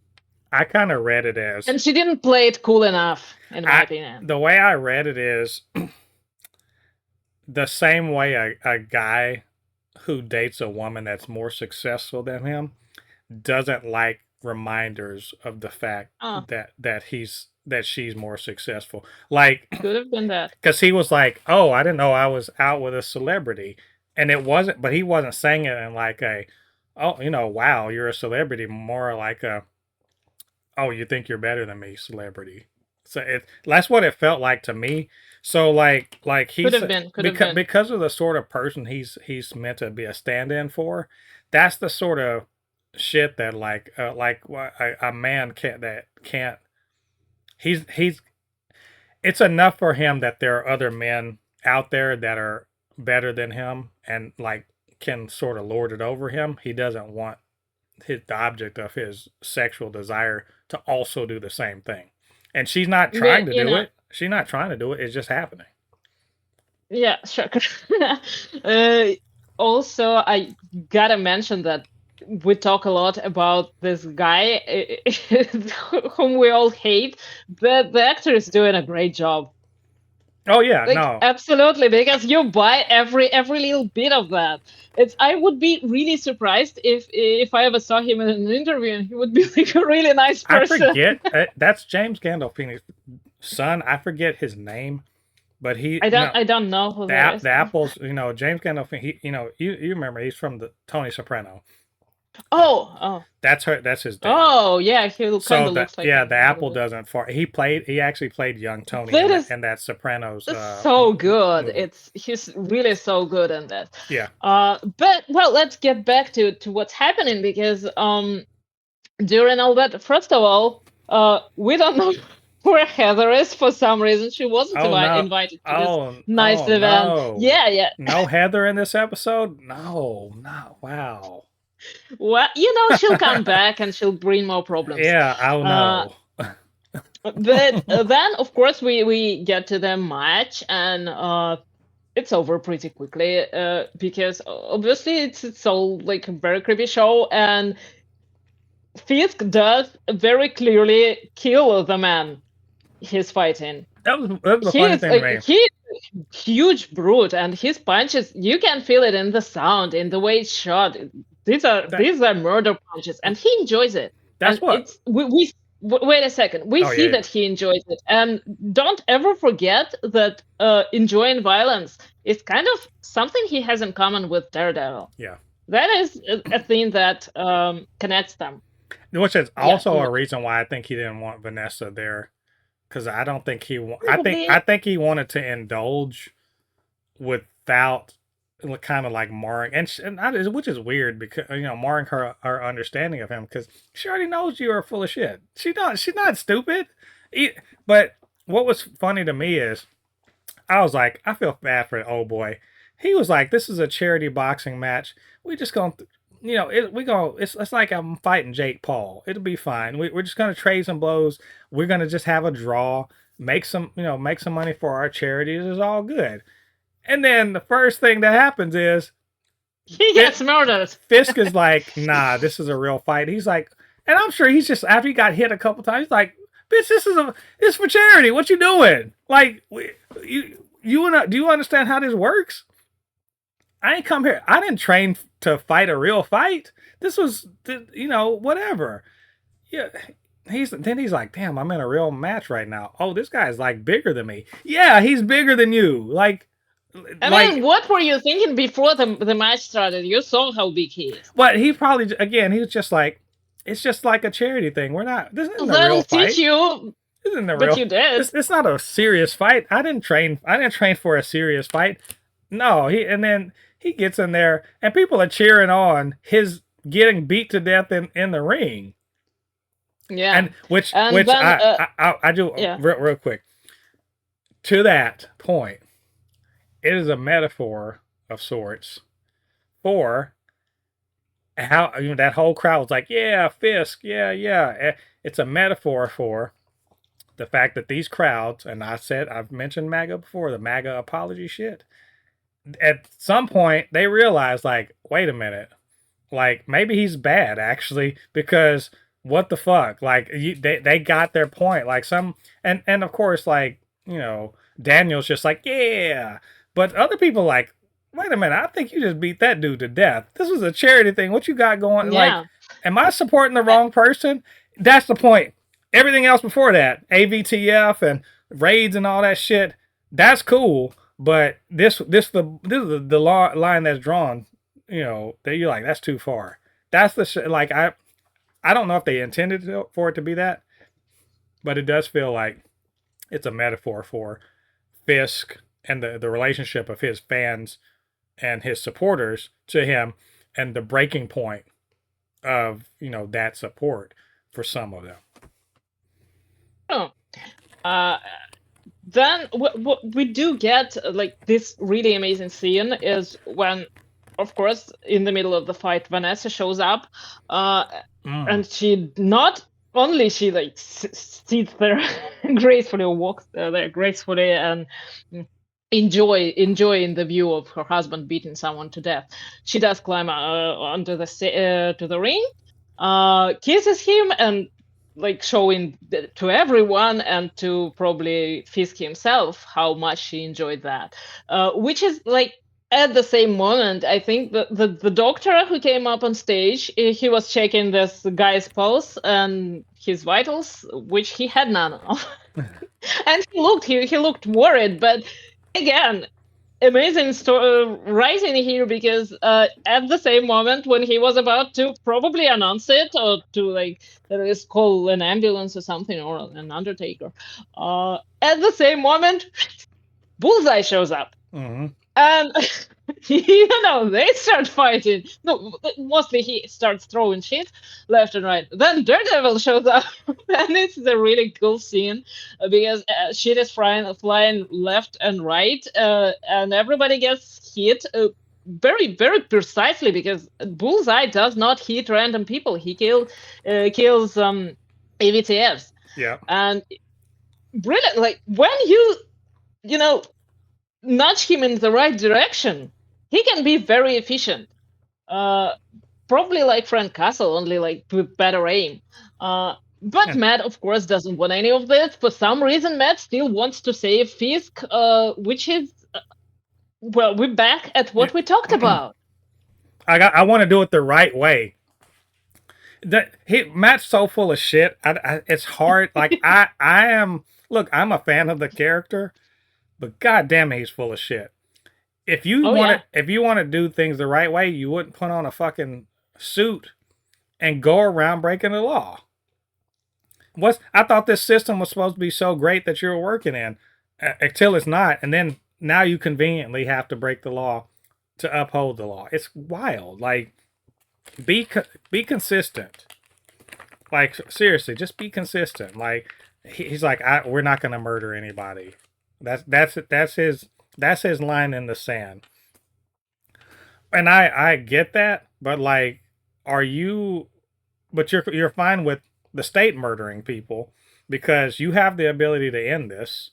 And I know this is an odd bit of, like, I'm not generally in favor of this, but like, where's the line? At what point do you decide that the final solution, that's a terrible thing to say, the final option is the one that you're with? He's going to try everything he can except kill Wilson Fisk. He'll do everything else.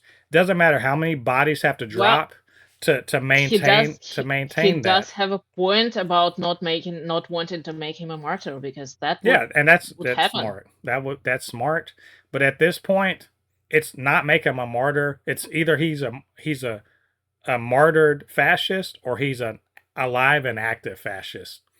You know what? Another problem that a murdered fascist would cause more fascists to become more aggressive.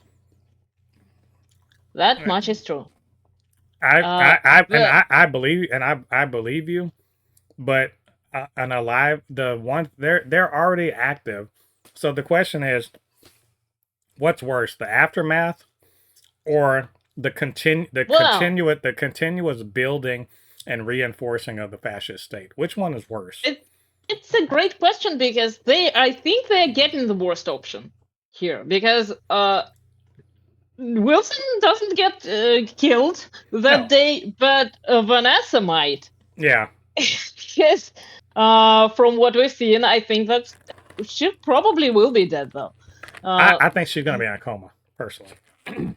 Could be, but still, either way, it's a terrible image. Like, Daredevil showed up with Bullseye to a charity fight. Obviously, the guy who died now is killed by Bullseye, the opponent, Fist's opponent. Obviously, Vanessa is killed by Daredevil. Yeah. Because, like, who cares about Bullseye? They're gonna get him either way. But she is killed by Daredevil. And what do you get? Like, Matt is making things even worse than they were before. Right. And if I were a horrible person and a press secretary to Wilson Fisk, that is exactly how I would play it. Yeah, that's how they're gonna play it too. And then I don't know. It's gonna get worse. It's gonna get much worse. I don't know what's gonna happen to Matt's identity. It's probably gonna get leaked. They're probably not gonna hide it anymore.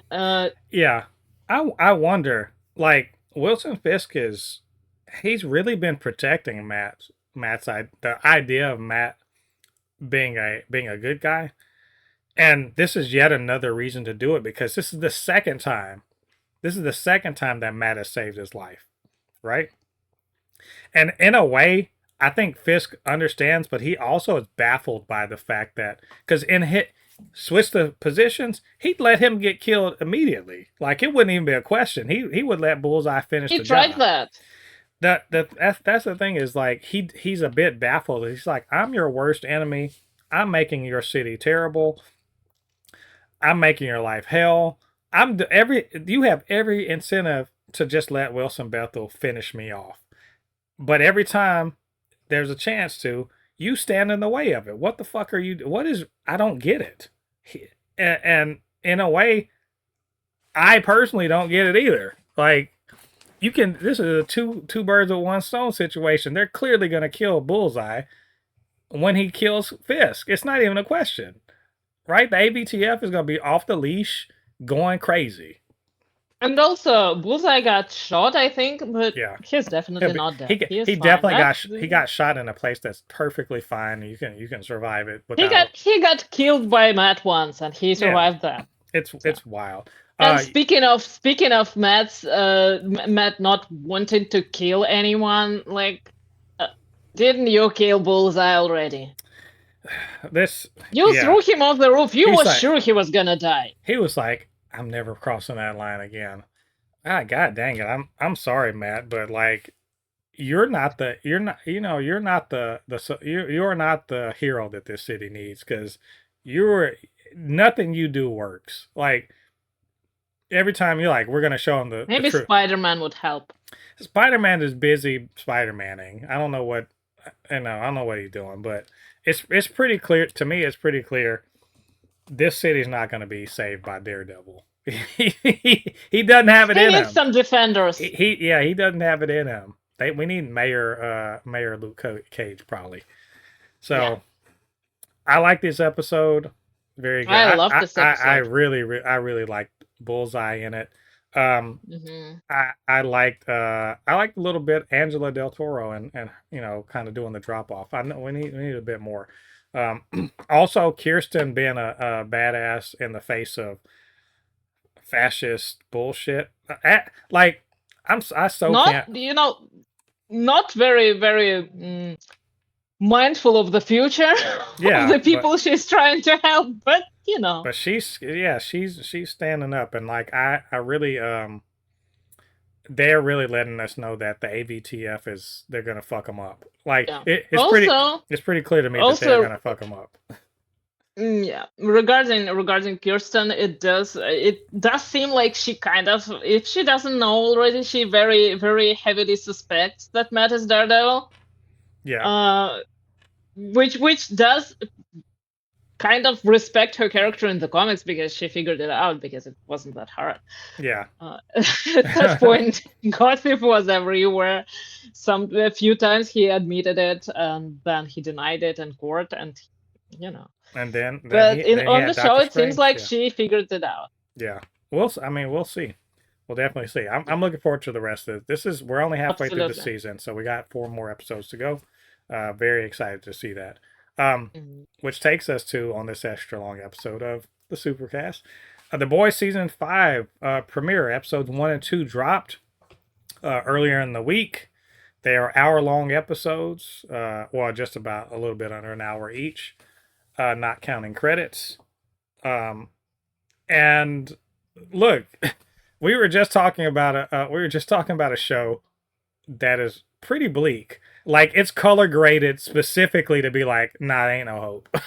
There, when they have that grayish tint to everything, like, oh, ain't nothing good happening in these episodes. The sun comes out and it looks like it is behind. It looks like it's like in a black and white movie. You know what I'm talking about? So we were just in a show that was like that, and the boys was like, hold my beer. Because everything is terrible. Everything is terrible in the world of the boys, in the America of the boys. I think it's yeah. No, I was saying to you on when we were talking about this beforehand. I was like, this show is hard to watch if you have any kind of hope in the world. It is so bleak.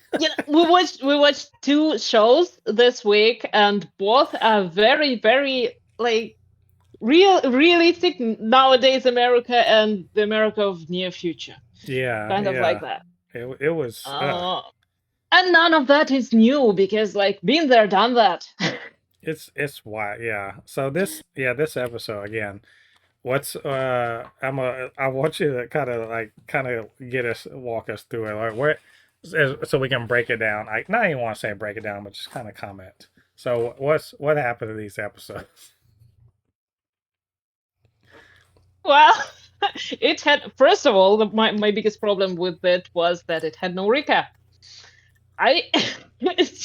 It had no recap, and I keep forgetting what happened in previous season. But no, they kind of like got it together.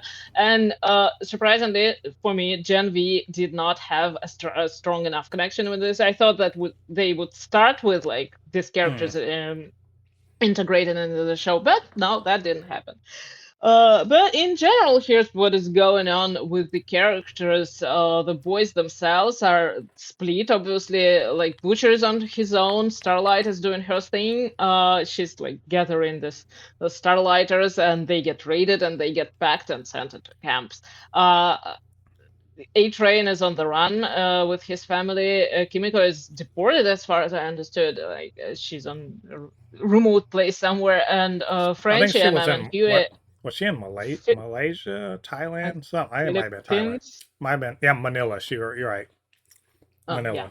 Yeah. So Frenchie, and Huey are in that camp, like, and this camp really looks like a MAGA rally, from what I've seen from these events. Flags everywhere, T-shirts with Homelander. Everybody's a lot of propaganda. People getting beaten and killed, obviously. And so Butcher's idea is to like get the team together and back together and rescue them, because it comes to his attention that Homelander is planning on executing them.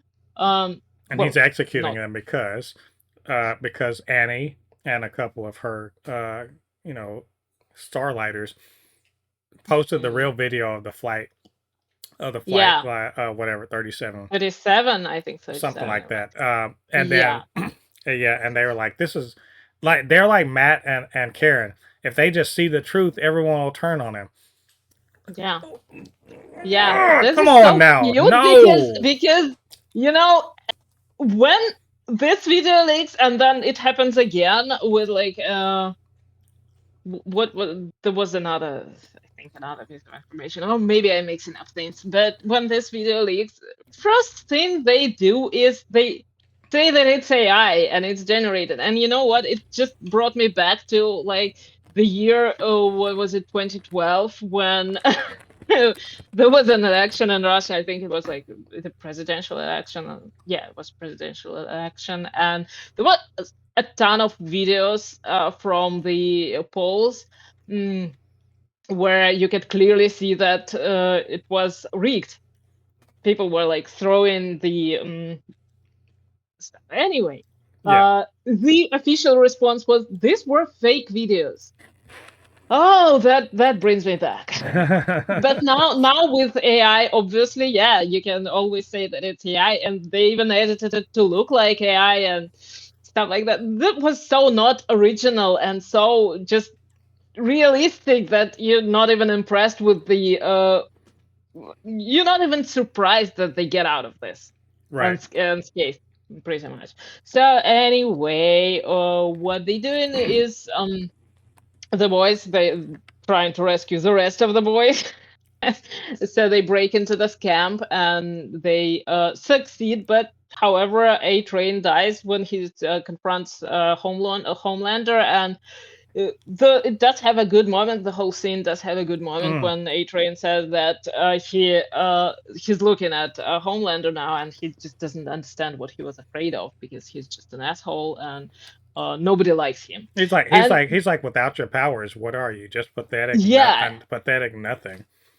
Yeah, and which is true, and I think that's one of the things he's paranoid about, because we see before that he's like watching the reaction of everyone around them, like listening to their heartbeats, and everybody is afraid of him. Nobody really enjoys his company. This is the thing that they've been building. This has been a 5-year or 5-season long character arc of exposing Homelander's ultimate weakness. he's clearly patterned off of people want to say just Trump. It's not just Trump. He's patterned off of certain people, primarily rich white guys, super rich white guys that are they're used to power and everything like that. And what they want, they have all the things in the world. And what they want more than anything else is for people to just fucking like them. Like, not just like them, to adore them. These are guys, the self-aggrandizement's not enough. They want the world to acknowledge their genius and superiority and power and all that other stuff and love them for it. Homelander is he's just a representation of that mentality, like Elon. Similar as Fisk too. Yeah, but the differences between all of them is Fisk is capable and he's not stupid. Well, yeah, he's not. Homelander is very much a dumbass in many ways. But what's important is he has a god complex. He has the powers. He has the powers to sort of like make that god complex real, and he has deep-seated insecurity and a need to please and to be adored and everything placed on him by psychologists. That he's at the base of, he's like, I'm not really a human. You are, because psychologists fucked your head up so that they kept you in line for a while, and now that they don't have you in line, you still require everyone to love you, right? And if they don't love you, like, it's a biblical thing. Love me, I'm gonna do love me, or I'll burn you I'll burn you in hell. That's his whole deal. And anyone that's even close to like seeming like they might not be on board, even like he was like, why is your heart beating? I don't know, because I'm around a dude that will fucking laser your head off for nothing. I don't know. Say their own thing, yeah. Yeah, why the fuck would I be afraid walking on fucking eggshells around? It's not even walking on eggshells. Walking on jagged, broken glass all the fucking time. Why would I be afraid of that? He's like, he can't even fathom that people are afraid of him, and for a good reason. And he can't even, like other villains, they'll be like, good, you fear me. He's literally just like, no, you need to love and adore me. And I'm like, you can't have both, dude. You pick a lane. You're not gonna have both. They're not gonna be afraid of you. Like, you can't be like, love me or I'll rip you limb from limb. You're not gonna get love. You're just gonna get people terrified of being around you. So yeah, and no, that's okay. This show, like this, just what we were discussing right now, got me thinking, because this show, it started out, and the original idea of a comic book was not just deconstruction, but satire on superheroes.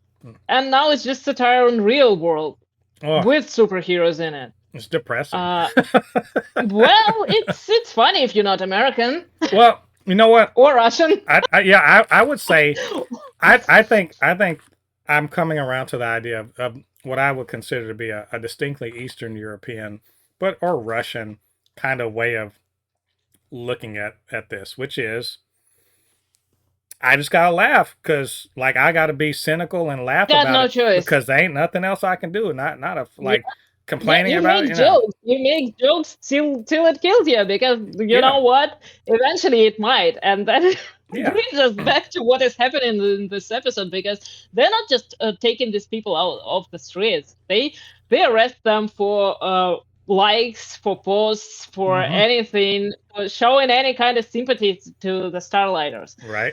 Which is, again, it happened.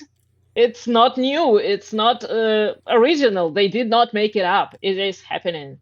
Uh, but well, at least they have a way to fight it, because obviously, and we've met this idea before in the previous season. I think there is a virus, obviously, that can kill superhumans, and they are in possession. Like the boys are in possession of that virus. They developed a strain of virus that is extremely contagious, and they're planning on using it to kill Homelander. Mm-hmm. But for that to work, they want to test it first, and they pick this super strong, super powered guy. I think he's like Like rock slide or some shit like that? Rock Mountain, Whatever it something. was. Yeah, It looking like it's a Jabba the Hutt, teen like hero. Rocky. He looked like Rocky Jabba the Hutt. Yeah, like the thing who let him go himself.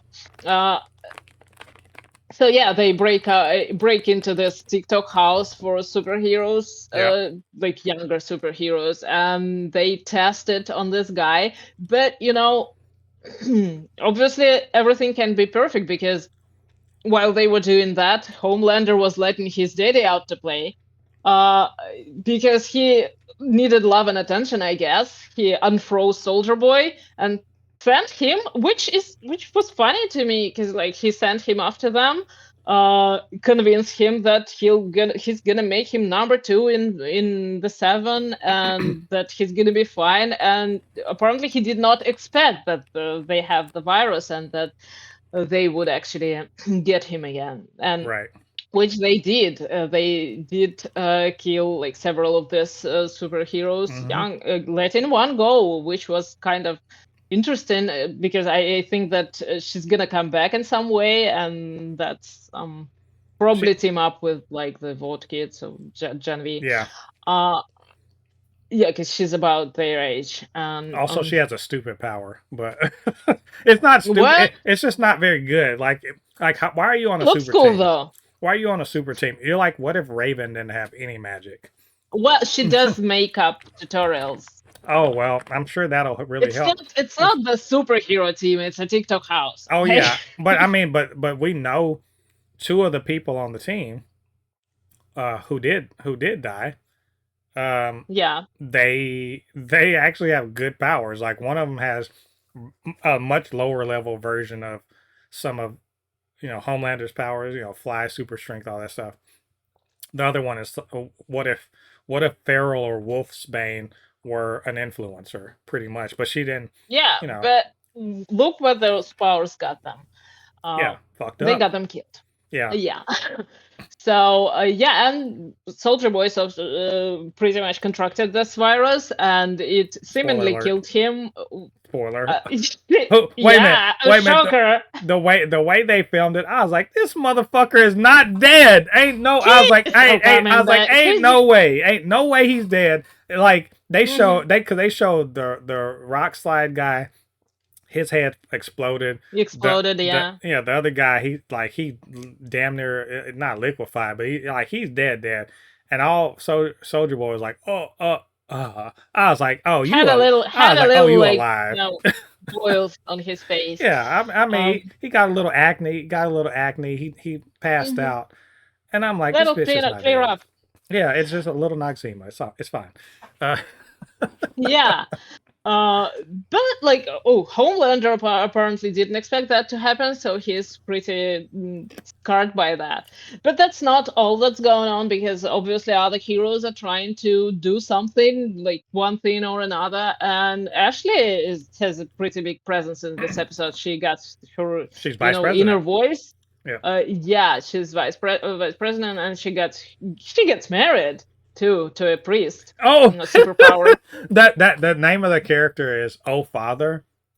Oh yeah. He replaces the other faith-based Christian superhero that was killed by Billy Butcher in the previous season at the head of that superhero Christian organization, played by Daveed Diggs. Love him. If you know him from Hamilton. Yeah, of course.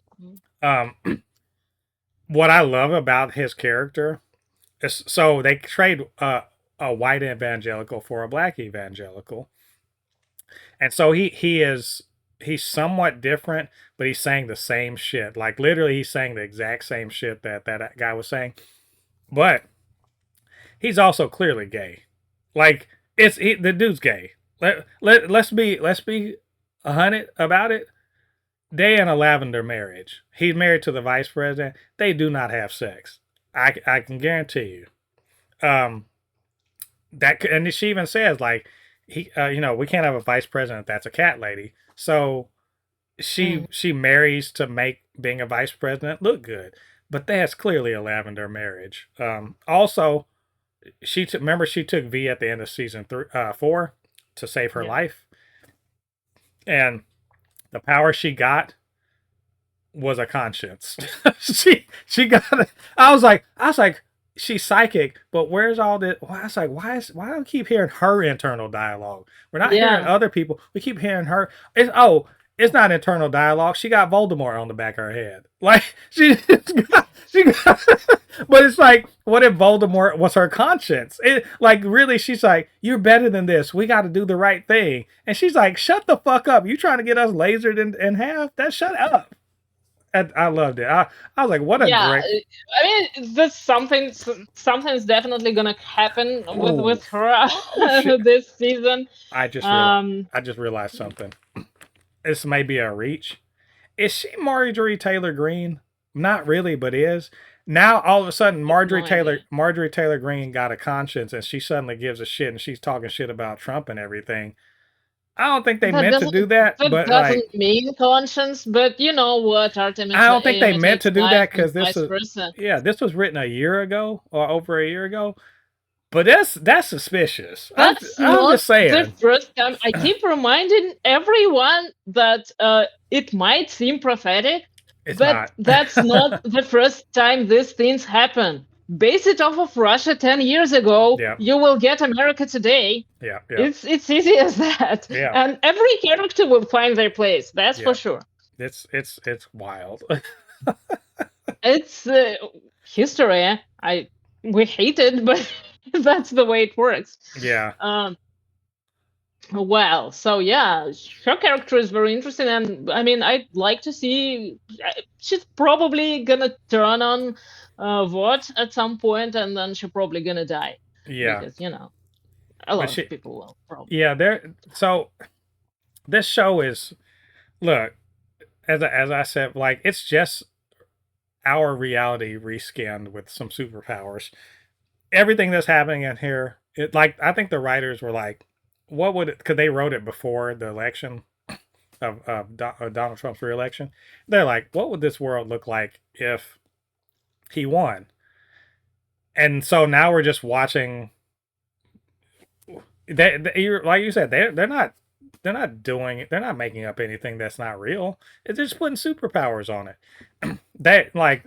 They're accelerating. This is ridiculous, because every element from what they say and from how they defend in their actions, what they doing, how they present it to the public, all of that is like just exactly the same thing. Yeah, and it's all driven by right-wing propaganda machine. Yeah, Christianity. It's all it's fake ass religion, propaganda, hyper-capitalism, and then people just wanting to go along to get along. And so, like, and also having, Sage, I love her. I know people want to hate on her and everything, and it is interesting that two of the bad guys are black people, but she's a good, she's basically like, if you're like, why is all this working? It's weird. Like, why aren't people? She just straight up tells you, like, we just need another villain. All right, we need to make Homelander happy, but also we need a villain for everybody to be mad about. So they just keep, Mm-hmm. uh, you know, what was it? Ashley's conscience was like, remember, if they came for the communists, it's like she did that. Yeah, They're like, what if we literally just do that in real life? And Sage is perfectly fine with it because she knows that Homelander knows without her, he wants to threaten her and he could kill her. He would because he's an idiot. But he also knows she's kind of important. Like she can't get rid of, and like all of the oligarchs, all of the people that want access to power, all of the people that want to stay off of Homelander's bad side know that she's the gatekeeper and that that's why she's got so many trophies or spoils of war, if you will, in her office to kind of show her come up. But she knows that we need a scapegoat, we need villains, we need to be able to turn, we need to be able to basically be like the party in 1984, where if we say that that black is white, everyone will agree it's always been white. Well, I don't know what you're talking about, right?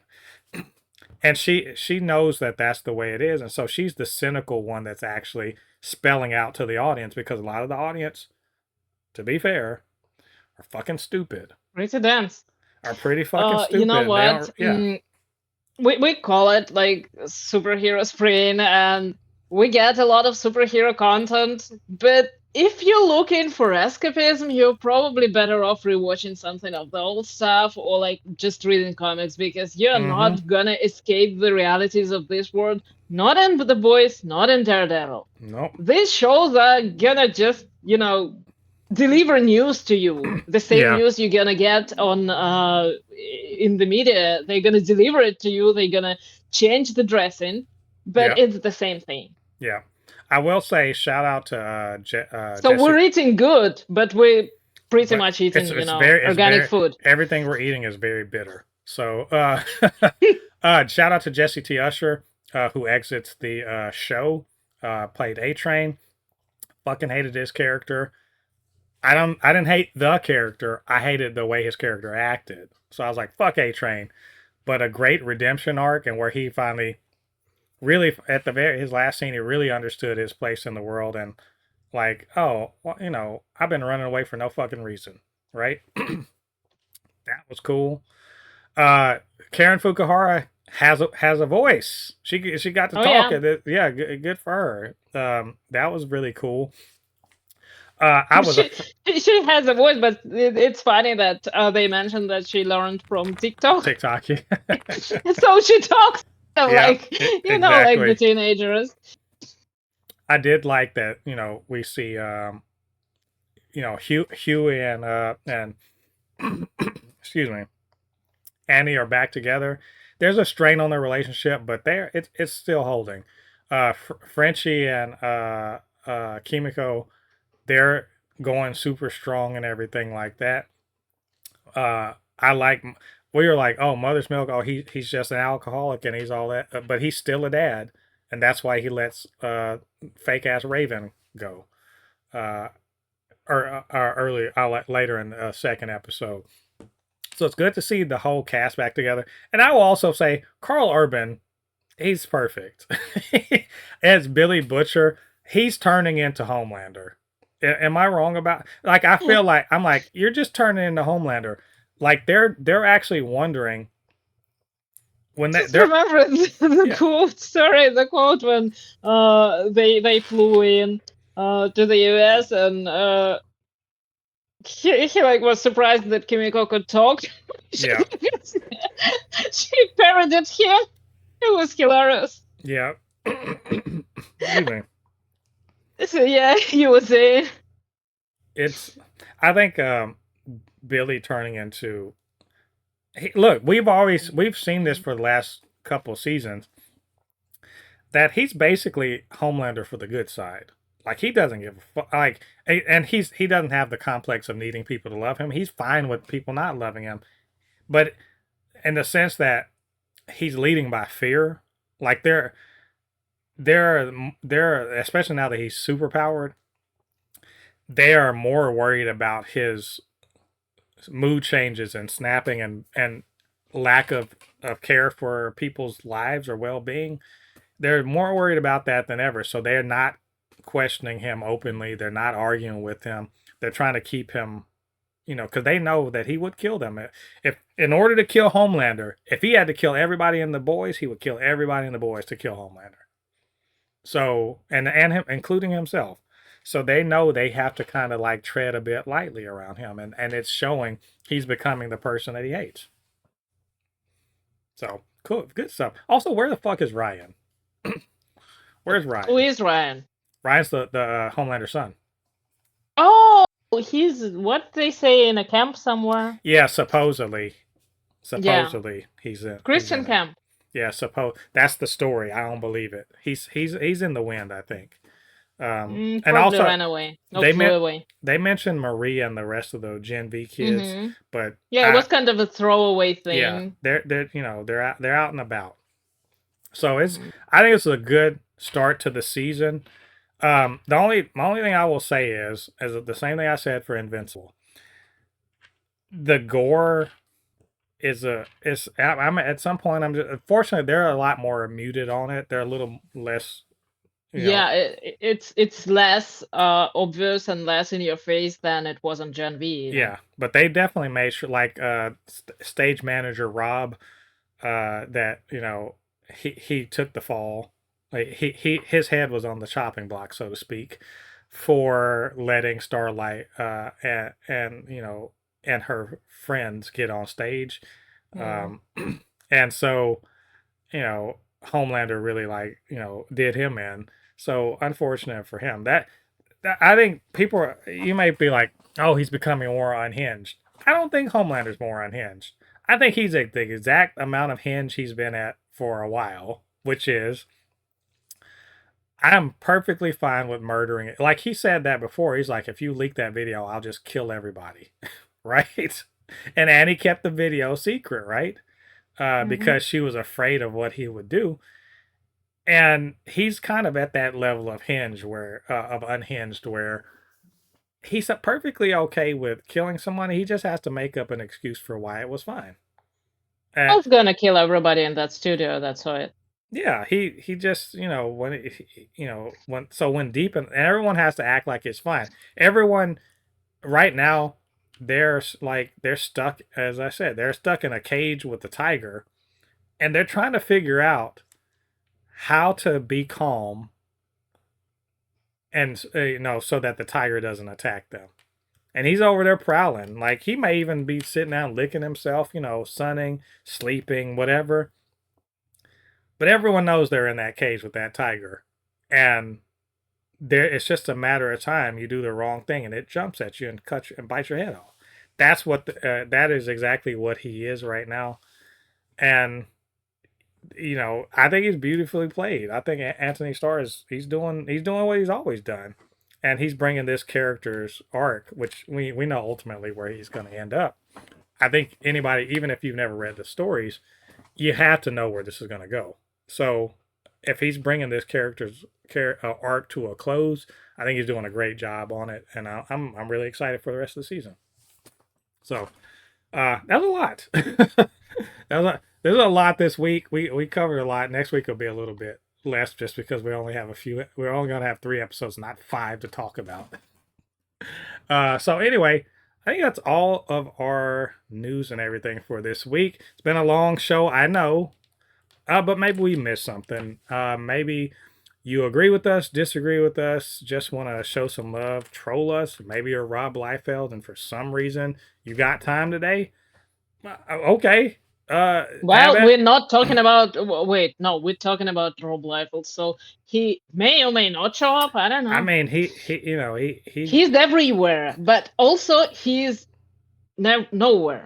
He does show up when people not talking about him. He does show up when people are talking about him. You never know. Yeah. He's like, that ghost that nobody wants. They say speak of the devil and he will appear. So I said his name 3 times. Maybe he will show up like Candyman. But that, whatever the case may be, whatever the case may be, get down there to the comment section and leave your thoughts there. And of course, you can always hit us up, supernotfunnyshow@gmail.com, blurred_force1 on Instagram, Threads, and TikTok. And while you're doing that, do us a favor, get down there, hit like on this video, subscribe to the channel, hit that notification bell. All the good stuff helps to grow this channel, helps more people to see this podcast and all of the other things we do on Blurred Force 1. And of course, couldn't do this by myself. I needed the insight of our resident comic book expert, especially on She-Hulk, but on all of this good stuff. So where can they reach you on social media, Polly? _Next on Threads mostly nowadays, but we'll see about the rest. Oh, on Instagram. Yes, Instagram. On Tumblr. On Tumblr. Maybe on her own YouTube channel. I'm working things out at the moment, but yeah, definitely. So, wow, this is a long episode, so I won't belabor at the end of this. Thanks for joining us. This has been episode 226 of the Supercast. Thanks for joining us. Come back next week. The Boys, Invincible, Daredevil Born Again, Season 2. Plenty to talk about next week. So, until then, I've been Mo, your comic extraordinaire on all things pop culture, joined by my good friend Polly, and we'll see you guys on the other side of the thread. Peace.